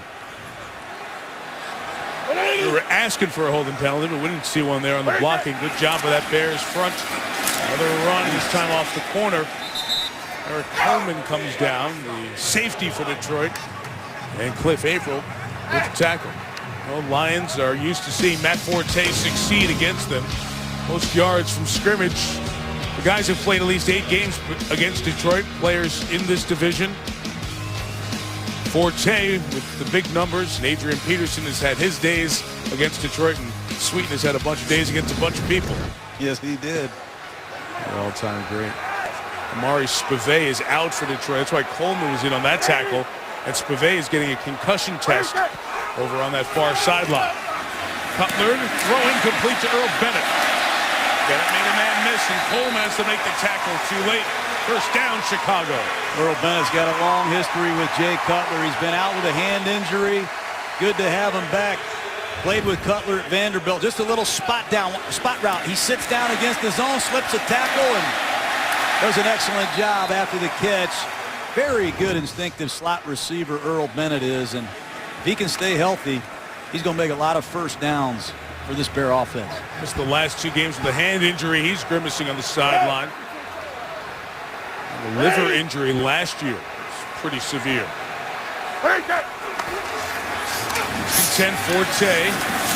And the Lions have him outnumbered on the near side to gain less than a yard. We talk about the relationship that both receivers have with Jay Cutler. Bennett and Brandon Marshall. Marshall from the Denver days. Well, you mentioned Bennett, Vanderbilt with Jay. When Bennett had his pro day, Jay Cutler came back to throw for him. Cutler's in the NFL. It's not often an NFL quarterback comes back for a college buddy for his throw day. Nice for Cutler to have some continuity. He's thrown to Devin Aroma, Shadu, Johnny Knox. He's had a lot of different systems, different receivers, but to have a couple guys he's familiar with sure helps him. 2nd and 9. Cutler's pass for Forte is incomplete. It was a throw at the start of this 3rd quarter when Cutler came back out after the halftime rib examination. That was a very atypical Cutler throw. It was short, trying to throw to the far side. He hasn't been as razor sharp in this 3rd quarter as he was in the 1st. Amari Spivey for Detroit being carted off. We mentioned he was receiving a test for a concussion. And the 3rd-year safety returned to the starting lineup here for Detroit over the last couple of games. Taken off. That's why Eric Coleman is in.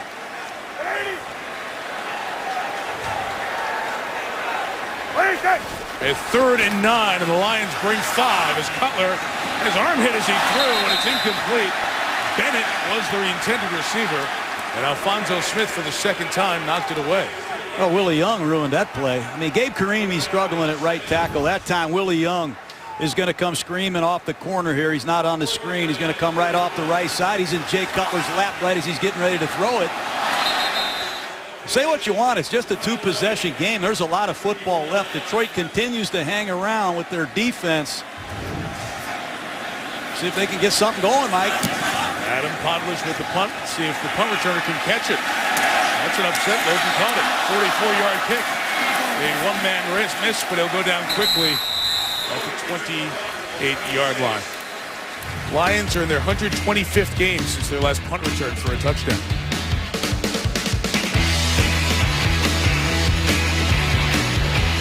Those old columns, so reminiscent of the first era of Soldier Field and then the rebuild. Some people call it a spaceship in front of those columns. Refurbished 10 years ago. Lions have lost 6 of their last 7 visits here. First down run, Michael LaShore takes it to the 32. Chicago's defense disruptive as ever tonight. Look at Tillman. It's a power right jab. He knocks the ball loose. Then it's his left-hand jab. He knocks another one loose. This takes countless hours of practice. He goes after Calvin Johnson and rejects him in a goal line situation. Then they rip it out of a young back's hands in a critical goal line situation. I'm Detroit. I'm taking better care of the ball. 2 turnovers tonight. There's Brandon Pettigrews. Oh, lucky he didn't have Urlacher pull it out, but a first down at the 45. John, the Bears did a good job getting out of the shadow of their own goalpost with a couple of first downs. The Lions, who didn't move it at all the first 6 drives, have the last couple down to the red zone with 2 turnovers. And again, they have to sustain it. They've self-inflicted wounds upon themselves, and that's what this Bear defense counts on you doing. They have 2 safeties that are 18 to 20 yards deep, and there again, Darren Stafford to run the football. Peppers one-on-one. He was blocked. Martellus Shore out of the backfield. A gain of 8. Final half minute of this third quarter. Those are the plays you have to make against this split safety, 2 deep zone defense. Underneath throws in the passing game, running the football. Safeties are real deep again, Mike. Stafford getting time. Too high for Calvin Johnson. Almost turned into a major right interception. Common pattern the Lions love against cover 2. Little pivot route by the slot receiver, and they like to bring Calvin Johnson in behind him. And I thought Stafford had him again here. He dropped the ball, Johnson did in the first half. That time the ball just sails. I just don't feel like Matt Stafford's been in great rhythm, not only tonight, but throughout this first 6 weeks of the season. Talking to a player who had 41 touchdowns last year, only 4 in the first 5 3/4 games. Urlacher adjusts the defense, 3rd and 3, through the hands of Scheffler. Maybe even a hair behind him and incomplete. And the Lions will punt it away with 4 seconds to go. 3rd down continues to be an Achilles heel for this team on offense. That time they go to an empty backfield set. I don't think Scheffler was expecting a football to leave Stafford's hand that fast, and frustration is setting in on this Lions sideline. No Devin Hester, Eric Weems back deep to take the Nick Harris punt. Weems with a fair catch, a marker down here at the end of the third quarter.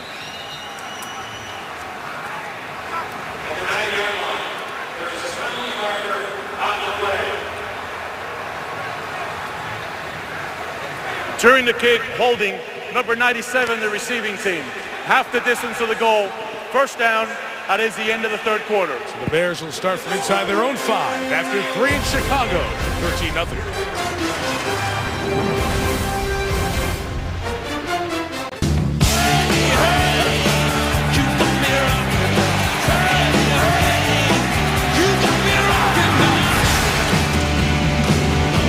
What else is new? The Bears defense is tough to score on. Jacksonville only had 3 2 weeks ago. They were off last week. Lions haven't put up a point. 7 quarters, 3 points against the Bears defense. Off we go to the 4th. Mike Tirico, John Gruden, Lisa Salters in Chicago. Devin Hester on the side. Past the rookie Green. Devin Hester taking off.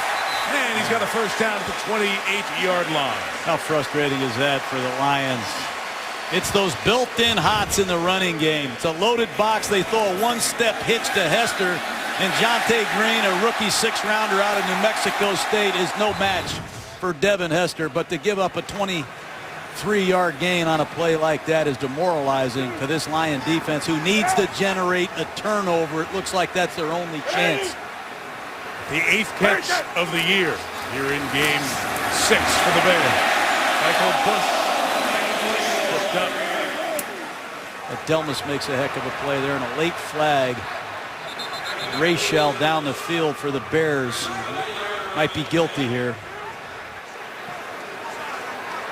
But what a play by Louis Delmas against a big back in the open air.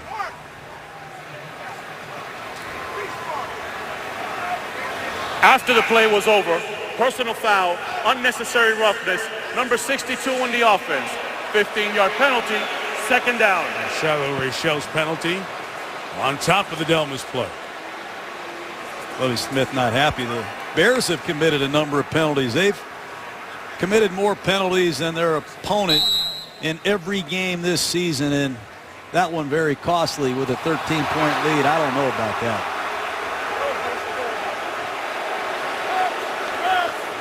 Got both backs in again with Michael Bush and Matt Forte on 2nd and 18. Cutler with the throw for Hester. Durant all over him. And there's the late flag from the back.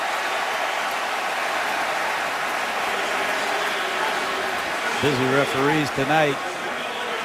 Rachel continuing his frustration, and Cutler showing some leadership there, grabbing him and saying, Pass interference, down. number 23 defense. The ball will be placed in the spot of the foul. Automatic first down. He didn't mean 23, he meant 52. It was on that play. Here's what happened a moment ago with Rachel. Involved with Stephen Tulloch downfield, got rolled up with his own man, kept battling with Tulloch. Didn't look like there was much there to deserve that flag. I don't think so. The Lions, after all those penalties last week, 16. With the victory in Philadelphia, only 4 tonight. That one turned second and long to a first down. And Michael Bush finishing off a run. Let's just appreciate this run here. This is a 240-pound back. The Raiders are probably asking themselves, why did we let him out of here? Watch him start to his left, cut this thing back to his right, do a 360. How about those feet in the hole? Holy smoke. They got Forte, and they bring this big back in off the bench fresh. That's quite a combination here in Chicago. I know a lot of teams envy the backfield that the Bears possess. Raiders took Bush in the 4th round in 2007. There he gets obliterated for a loss of 2 as Nick Fairley, the Lions' first-round pick last year, made the tackle. That's what Fairley needs to do. I think he beat Rachel that time on the backside. Obviously, the Bears are using the clock. They're milking it. They're running the football, and it's important right now, while the Lions have Chicago behind in the down and distance, they don't give up anything cheap in terms of screen passes and draws.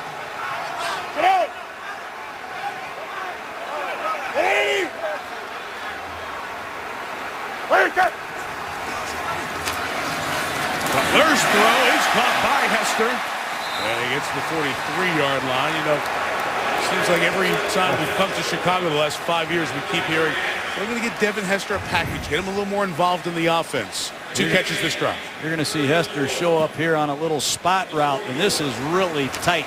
Almost intercepted, but again, location by Jay Cutler is magnificent. He throws the ball away from the squeeze of the linebacker, and Hester does a nice job setting up a 3rd and 3. 3rd down, usually Earl Bennett time. Number 80's in the slot, guarded by Alfonso Smith. Cutler going sideline, back shoulder, Brandon Marshall at the 40, first down, and the gain is 16. I'd give a sticker for Matt Forte's helmet because he just picked up a blitz, allowed Cutler to work the back shoulder ball to Marshall. Good blitz pickup, and Brandon Marshall and Jay Cutler have been doing this a long time. But look at the pickup by Forte, and Jay Cutler does an excellent job giving a 6'5" receiver a chance at crunch time. Huge first down. Also a huge factor in the first half.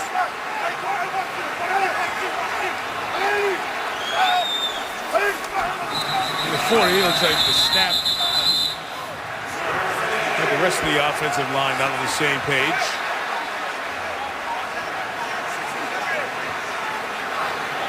False start, number 63 offense. 5-yard penalty, first down. I mentioned Brandon Marshall targeted 5 times with 4 receptions in the first half, including the game's only touchdown, a 7-yarder from Jay Cutler. These 2 players drafted the same year by the Broncos, reuniting here in the Windy City 6 times total for 81 yards and a touchdown. Trying to get a 3rd straight 100-yard game. It's only happened twice in Bears history. Cutler in trouble, goes down quick. Wow. Vanden Bosch was coming in. Sammy Hill also there on the pass rush. I give this Detroit Lion defense a lot of credit. That's a 4th sack tonight, and Vanden Bosch continues to hunt Jay Cutler. Just a great job on a stunt. You're going to see Vanden Bosch work back to the inside, twist all the way across the formation. He slipped. It's good for him, too, that he slipped. Sure is. He had 2 guys ready to tee off on, at worst, sore ribs. Loss of 11. The shotgun run with Forte away from Vanden Bosch. Got a block from Bennett. Brought down by Chris Houston on the corner. How do you think this Detroit defense has played tonight? I think they played very well. And they're the only reason they're still in this football game. Even if the Bears were to get a field goal here, it's a 2-score game. They've gotten to Cutler, Jay Cutler 4 times. They've been pretty stingy in the red zone. I've seen them block a field goal. They've got no help from their offense or special teams tonight. This is where they like to throw these middle screens to Devin Hester with blockers out in front. Keep an eye on Hester on a little middle screen against the long yardage defense here. There it is. Here he comes. Here he's got it. Then they rally and tackle him. Well done by Alphonso Smith. Smith, who was in the doghouse during his earlier time in Detroit, was cut, came back here and signed Thursday. I'll tell you what, he's played very well for a guy just back with his team. He has to. These are all going to be blockers, and they're going to throw the ball to Devin Hester and see if he can run for it. Now watch number 27, Alphonso Smith, make this tackle. That's a good thing he did. You're right, Mike. Smith has made a couple great plays in the second half. Ryan's trying to come after Podlish. Again, he's never had one blocked in his career. Logan runs away from it. Got a good bounce for the Lions. And Detroit will take over at its own 13. Down 13. City of 2.9 million people. Our aerial coverage brought to you by DirecTV. You look down at Navy Pier along the lakefront, Lake Michigan. 4 hours down I-94. The team that plays at the Michigan side of the lake has been involved in comebacks late this year. And they've got to pull another one out here to stay in the game. Stafford, first down pass, incomplete. Right over the head of Michael LaSure. And it's closing time for the Chicago Bears defense. They do a great job rushing the passer, and they do a great job organizing their pass rush plan. If you struggle with the power rush, you're going to see Adonijah or Wooten. If you struggle with speed or quickness, you'll see McClellan or Melton. And if you struggle with line stunts, you'll get those too. And if the Chicago Bears find a candy bar on the offensive line, that's where Julius Peppers will go. But this is what the Bears love to do, rush at closing time. Extra Lion Pettigrew starting out of the backfield to protect as Stafford tries to take a shot toward Calvin Johnson. He and Tillman run into each other, and there is no flag. It's an incomplete pass. That's a good no call there between Tillman and Calvin Johnson. And all night long, it's been Peanut, Tillman, and Calvin Johnson. Tillman's in a run-out technique. He sees the ball thrown all the way. Good no call by the official. Third down and long. And just look at the rushers out there now, Mike. There's Wooten at left defensive end. McClellan, the rookie, at right defensive end. Henry Melton, who's been a real story here in Chicago, number 69 inside. And Lance Briggs and Urlacher continue to sugar those A-gaps. No Peppers. Big blitz. Trying to screen the blitz on the shore. And the only guy waiting was Urlacher. And Rob Sims couldn't block him. These Bear fans in the end zone are going crazy. Brian Urlacher, he's going to bail out of here and relate to LaSure on this screen pass.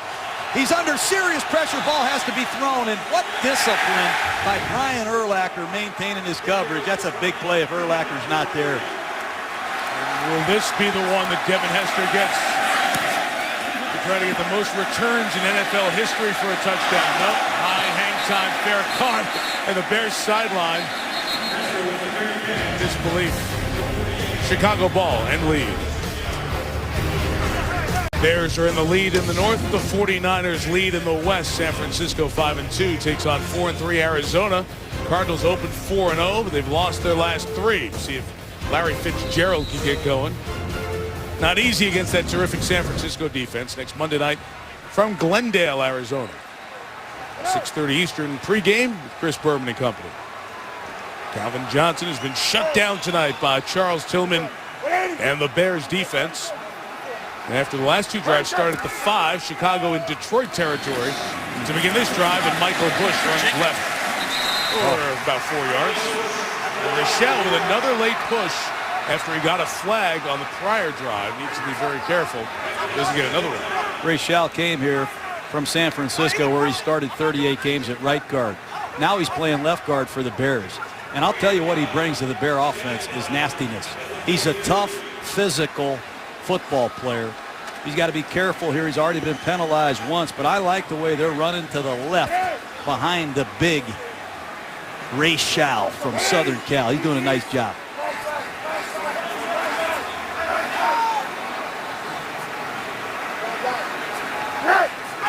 Second and 5. Cutler used much time. Take a shot to Marshall. Covered by Houston. Incomplete. And they wanted offensive pass interference on Marshall. That's what Jay Cutler does. He has more freedom to audible now than he's had in a long time. They're loading the box. They're creating a 9-man front. Marshall has one-on-one coverage, and Cutler says, let's end this thing.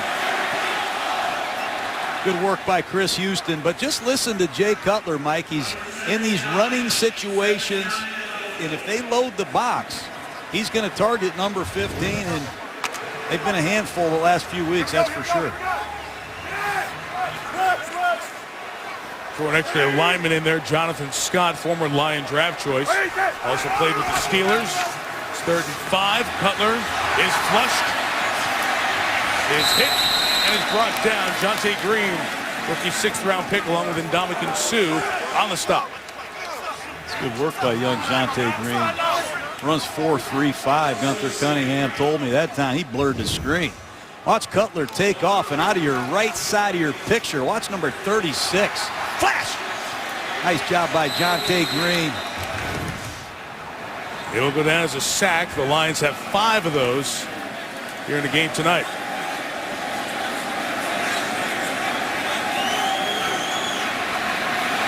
Use all the clock. Play clock down at 3 and 2.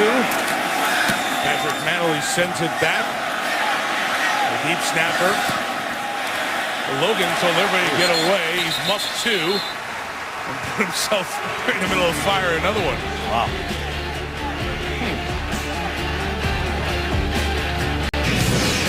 Been a really poor night for Matthew Stafford and Calvin Johnson. That connection that has defined Detroit's football renaissance the last couple of years. And that is credit to Charles Tillman and excellent safety help as well. Thrown to 7 times, just 1 completion. 1 really easy drop in the first drive in the middle of the field, but has been very little out of the number 1 and number 2 overall picks in 09 and 07 respectively. Stafford's throw to Titus Young ruled a catch at the 17-yard line. Corey Wooten made the pressure. And Shea McClellan, who's kind of a hybrid defensive end linebacker, has really given the Bears a lot of deception in their nickel pass rush. He can walk around and be a tackle or an end or an outside backer, and that time they confuse the Lions. 2nd and 5. Bears rushing 4. Those 2 safeties are really deep. LaSure underneath for a couple of yards.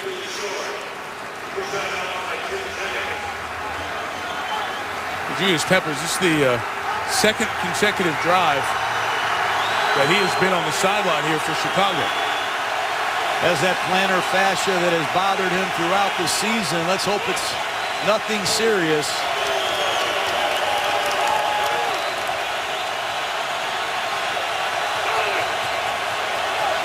And 1 safety comes up close, only 1 deep. But Stafford throws complete to Calvin Johnson. His 2nd catch takes him to the 30. Gain of a dozen, 1st down. The Bears continue to play a lot of 3-deep zone. That time Peanut Tillman ran out again. And instead of going deep, they're finally throwing the ball in front of Peanut Tillman. Clock continues to wind. Detroit's got to hurry up. Right the time last week against Philadelphia when the Lions were down 10. Rallied to force overtime and won 26-23. The Chicago defense, no big plays against them tonight. Stafford running, throwing. It's caught on the sideline by Titus Young. Right near midfield. They'll mark at the 49. Bad blitz that time by the Bears. They lost contain, and they let Matthew Stafford get out to his throwing side. And Titus Young does a nice job showing some sideline awareness. And Julius Peppers is back in the game, Mike. Top of the screen.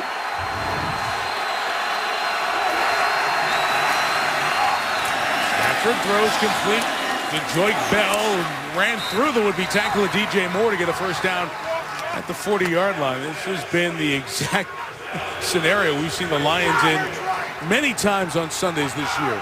Late in the game, Linehan's team, no huddle, moving it downfield. They've had a couple of good drives. They've turned it over twice in the red zone. Loose cover, too, and they're just daring the Lions to check the ball down. The 40, Stafford swinging, and it is no signal yet. Still no signal. And now it looks like a conference. That's not good footwork by Matthew Interception Stafford. rule, interception rule. He throws that falling backwards on his back foot, and I think Conti isn't going to get credit for that, but that's a terrible force by Matthew Stafford. That'll be incomplete. It's a turnover, so it's automatically reviewed. Nobody had a good look on it. The officials waited a long time for the call. Review coming. Well, this is like all the other turnovers, automatically reviewed. And as we mentioned going to break, it was a long delay in a call because nobody had a clear look inside there. And this looks from both angles we showed going to break to be no interception. If so, it would be 2nd and 10 at the 40. Like to see the ball thrown to the check down here, but just watch the footwork of Stafford here. He's a great talent, but he's falling backwards. It's a clean pocket, and he's forcing the ball. He's trying to make something happen that isn't there. Been a frustrating year for Matt Stafford. When you throw 41 touchdowns and 5,100 yards in 16 games, and then you come out and you're not seeing any man-to-man. You're seeing everybody's best shot. There's a lockout last year for defenses, too, and I think a lot of quarterbacks took advantage of that. This year, these defensive coaches and players have schooled themselves on the Detroit Lions, and until they prove that they can be a disciplined offense and march the ball down the field 12, 13, 14 plays against this style of defense, they're going to continue to hit potholes. You also have a team that came off, we mentioned the double-digit wins, the most success they've had easily in over a decade. They're no longer sneaking up on people. And they're certainly getting great coverage from people in the back end with Calvin Johnson, and it is shown in the 2 and 3 start. The field will be reversed. The ball hits the ground prior to the player gaining control. It will be 2nd and 10 on the 40-yard line going in. Please reset the clock to show 4:21. 4:21, please. We were able to pick it up there, but I don't know if it was heard throughout the stadium. But everybody knew what was going on, so incomplete there. The clock stops at 4:21. And you say with the safeties that are out there, you can still go to Bell on those checkdowns. You have time to do that as a Detroit team with a full complement of timeouts. Yes, you do. Again, Nate Burleson hurt his knee in the 3rd quarter. The veteran receiver is out. The rookie Ryan Broyles seeing his most significant action, and Jeff Backus is called for a false start. And the self-destruction continues. Number 85 offense, 5-yard penalty, 2nd down. Fumbles, penalties. And here's the left tackle, number 76, Jeff Backus. 35-year-old Backus playing his 182nd consecutive game. Every game since he was drafted out of Michigan, where he played 49 straight games. 2nd and 15. Stafford throws complete. Calvin Johnson takes Tillman to the 1st down marker and beyond. At the 30-yard line, 4:10 to go. Matthew Stafford has a cannon. That time he makes an excellent throw in a blitz situation. Got to hurry inside of 4 minutes. 4-down territory. Stafford, hoisting to the middle. It's caught. That's the rookie Broyles there, I believe. At the 6-yard line. 1st and goal, Detroit. 3rd time in the red zone tonight. The 2nd catch of the NFL career of Broyles. And running the ball is not out of the question. Remember Calvin Johnson, Peanut Tillman, cat and mouse game they had earlier in the football game. Safeties are buzzing their feet in the end zone. I'd run the ball here. On the 6, they'll throw. Stafford checking it down to Bell. Spins off the hit. Got to the 3. With 3:16 to go. It behooves Detroit, 1 to score, but 2 to score on this side of the 2-minute warning. Gives you a better opportunity and options with your timeouts. And it's difficult inside the 5 when you're in a 2-minute offense Oftentimes you don't practice and have a lot of plays available to you inside the 3-yard line. Second and goal. Stafford trying to make something happen. Incomplete. Almost intercepted by Major Wright. Bears have both safeties 6 yards deep in the end zone, buzzing their feet, reading the quarterback's eyes. You're going to see these are linebackers here, but the safeties are 6 or 7 yards deep. They're flat-footed. They're buzzing their feet. They're reading the quarterback. There's 7 Bears in the end zone. I'm just surprised they haven't given their big back, Joique Bell, a shot. I know they've fumbled the ball a couple times. 4 down territory, 3rd and goal.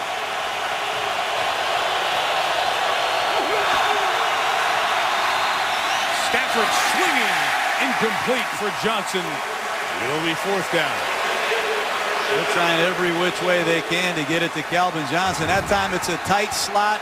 Broyles runs to the outside. He breaks back to the inside. There's a lot of Chicago Bears in the end zone. And they have played a 2-deep zone 3 snaps in a row. Receivers Johnson to the left. Bell is the back to that side as they go empty.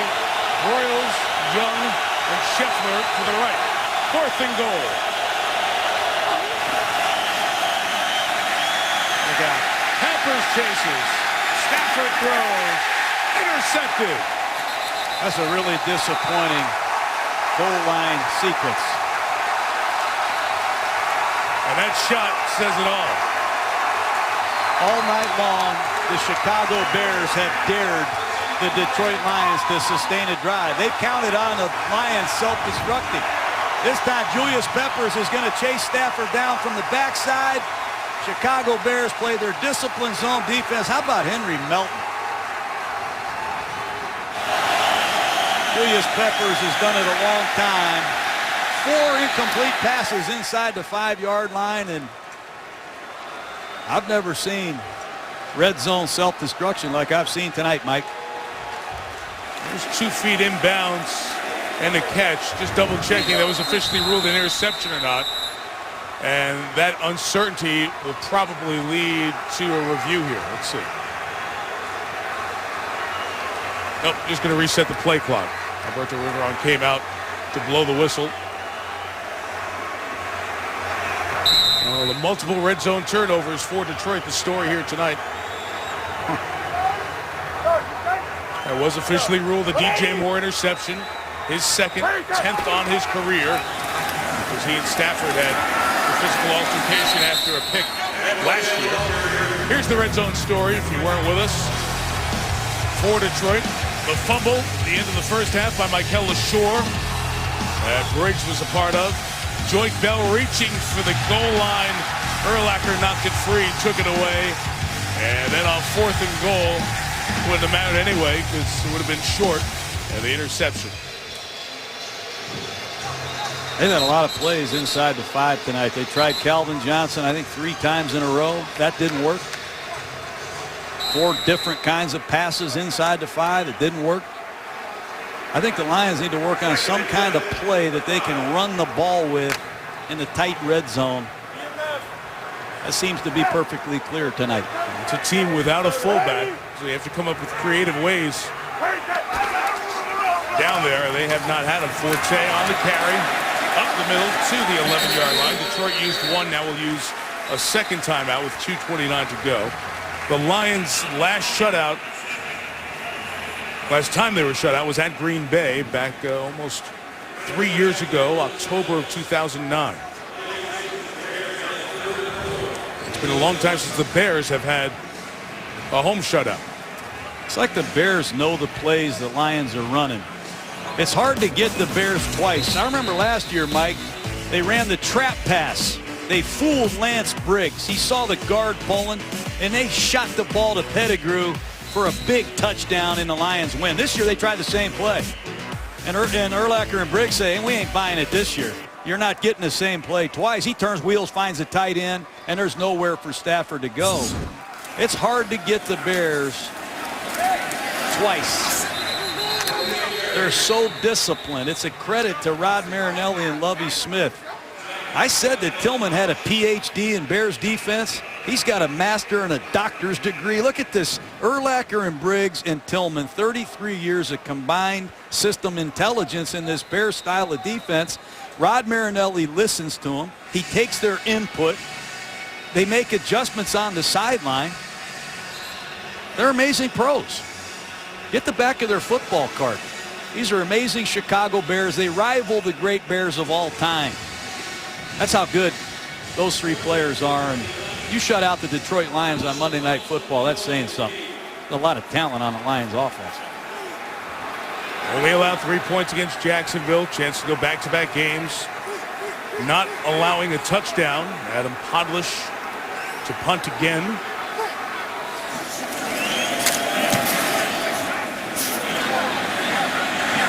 Ron Logan again tells everybody he gets away. Gets the ball and he's down at the 40-yard line. Zach Bowman. Bears take special teams very seriously. Lovie Smith, they say you draft a safety every year since 2004. You can't find a certain safety combination. Well, the reason he drafts safety is he wants them on special teams.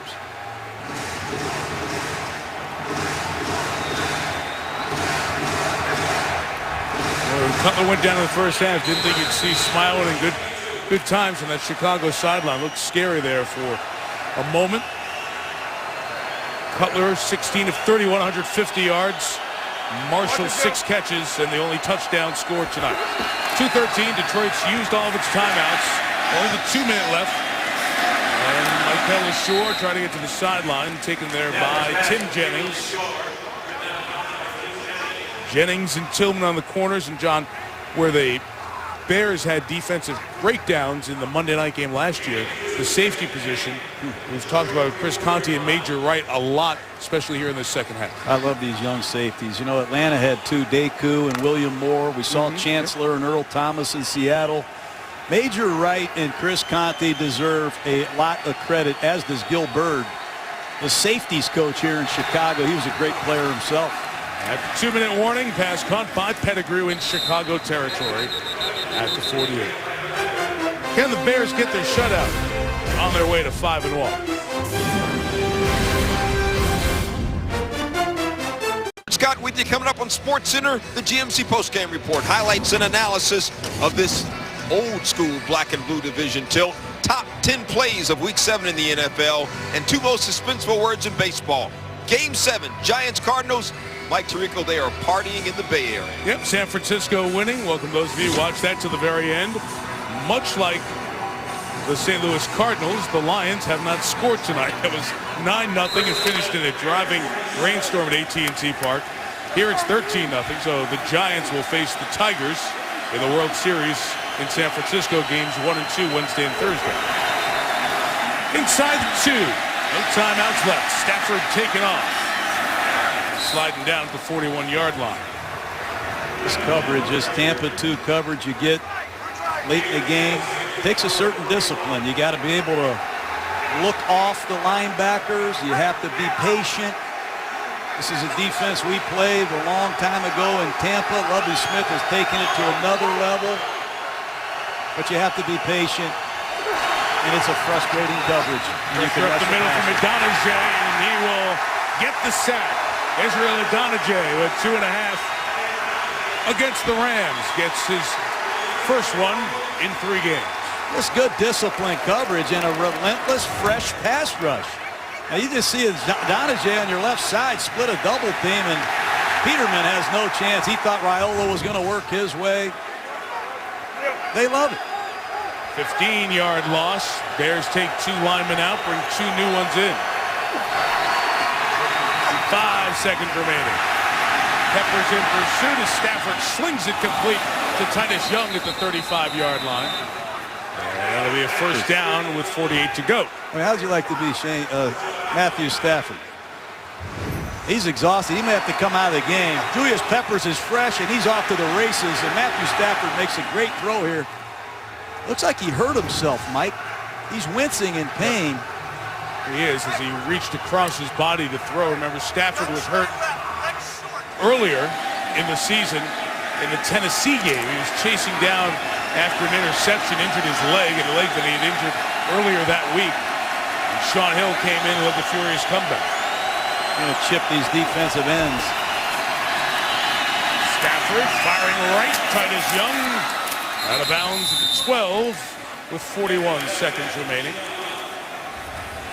Well, the last time the Bears shut out the Lions in Chicago, as mentioned earlier, the former home of the Bears, Wrigley Field, 1962, exactly half century ago, 3-0. Let's hope we can get off the snide here. They got 41 seconds, Mike. Bears are going to put their safeties 4 to 5 yards deep in the end zone, and watch them. Young safeties at home. They're going to buzz their feet and read the quarterback. The whistle and a timeout taken by the Bears with 41 seconds to go. That game was George Halas coach team playing on December 16th. Might have been cold and snowy on the north side. You need to get a life, man. How do you know all these things? Next year, the Bears were the champs, 63. And Charles Tillman's done quite a job tonight with Calvin Johnson. He told us it was going to be a heavyweight fight, and he was going to be ready for every round. Nice job here competing on an inside under route. Then he cuts him off on a play up the field. He gets help from Major Wright over the top. And in the red zone, this was his most impressive work of the night, punching a ball out. Not many people challenge Megatron in those situations all night long. Tillman. He's played a little man. He's played a little 3-deep zone. He's played a standard cover, too. He's punched the ball out 2 or 3 times. 7 tackles, 2 passes defended, 2, as you see, forced fumbles. Lions back in the red zone. Incomplete for Pettigrew with Urlacher standing there.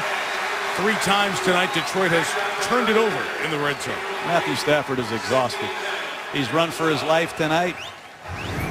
This time he's going to throw the ball to Brandon Pettigrew, and Urlacher is just waiting for it.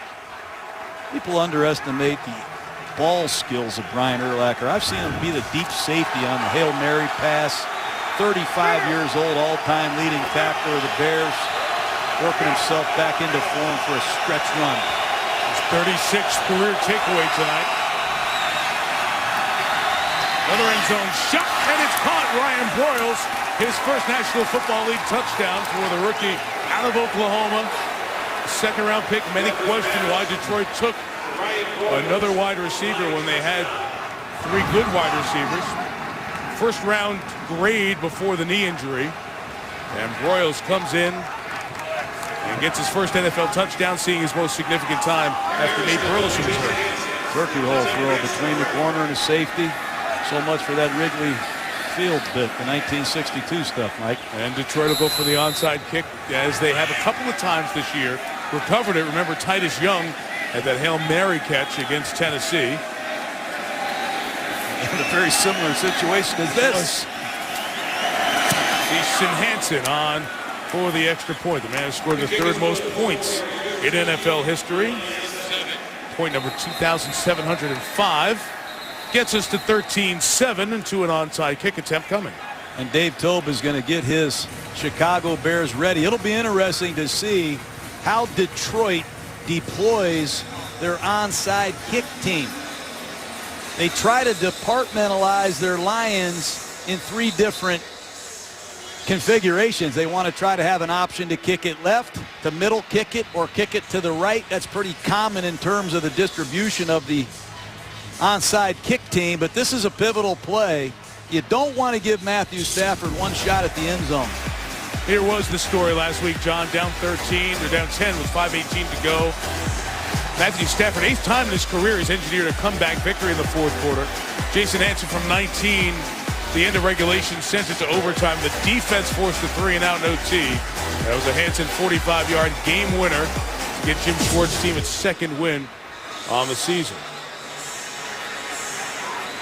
And Jason Hansen can make all the kicks. He can start kicking it to the right, come back and cut it across his body to the left. They're going to middle dribble this. Timeout taken by Chicago. Dave Toub, the Bears special teams coach, you saw talking to his troops a moment ago, was right next to the official, saw the alignment.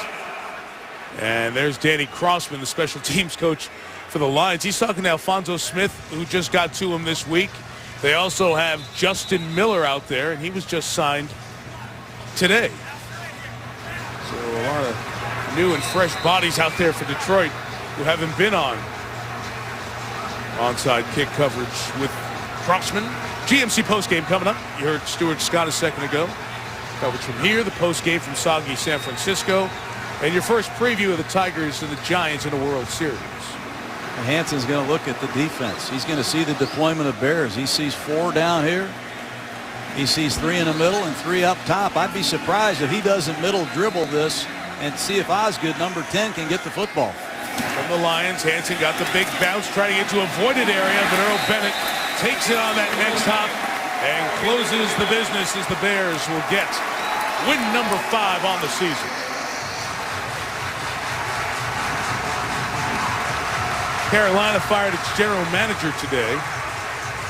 They're suffering significantly and will come in here to Soldier Field. Cam Newton, their offense has issues. Good luck against the Bears, who've given up 10 points in their 8 quarters. Then they go to Tennessee to play the Titans and make a showdown with the Texans. And then we see them for some kind of Monday night in San Francisco against the 49ers. May just leave both defenses on the field for 8 quarters. In that one, it'll be tough to score.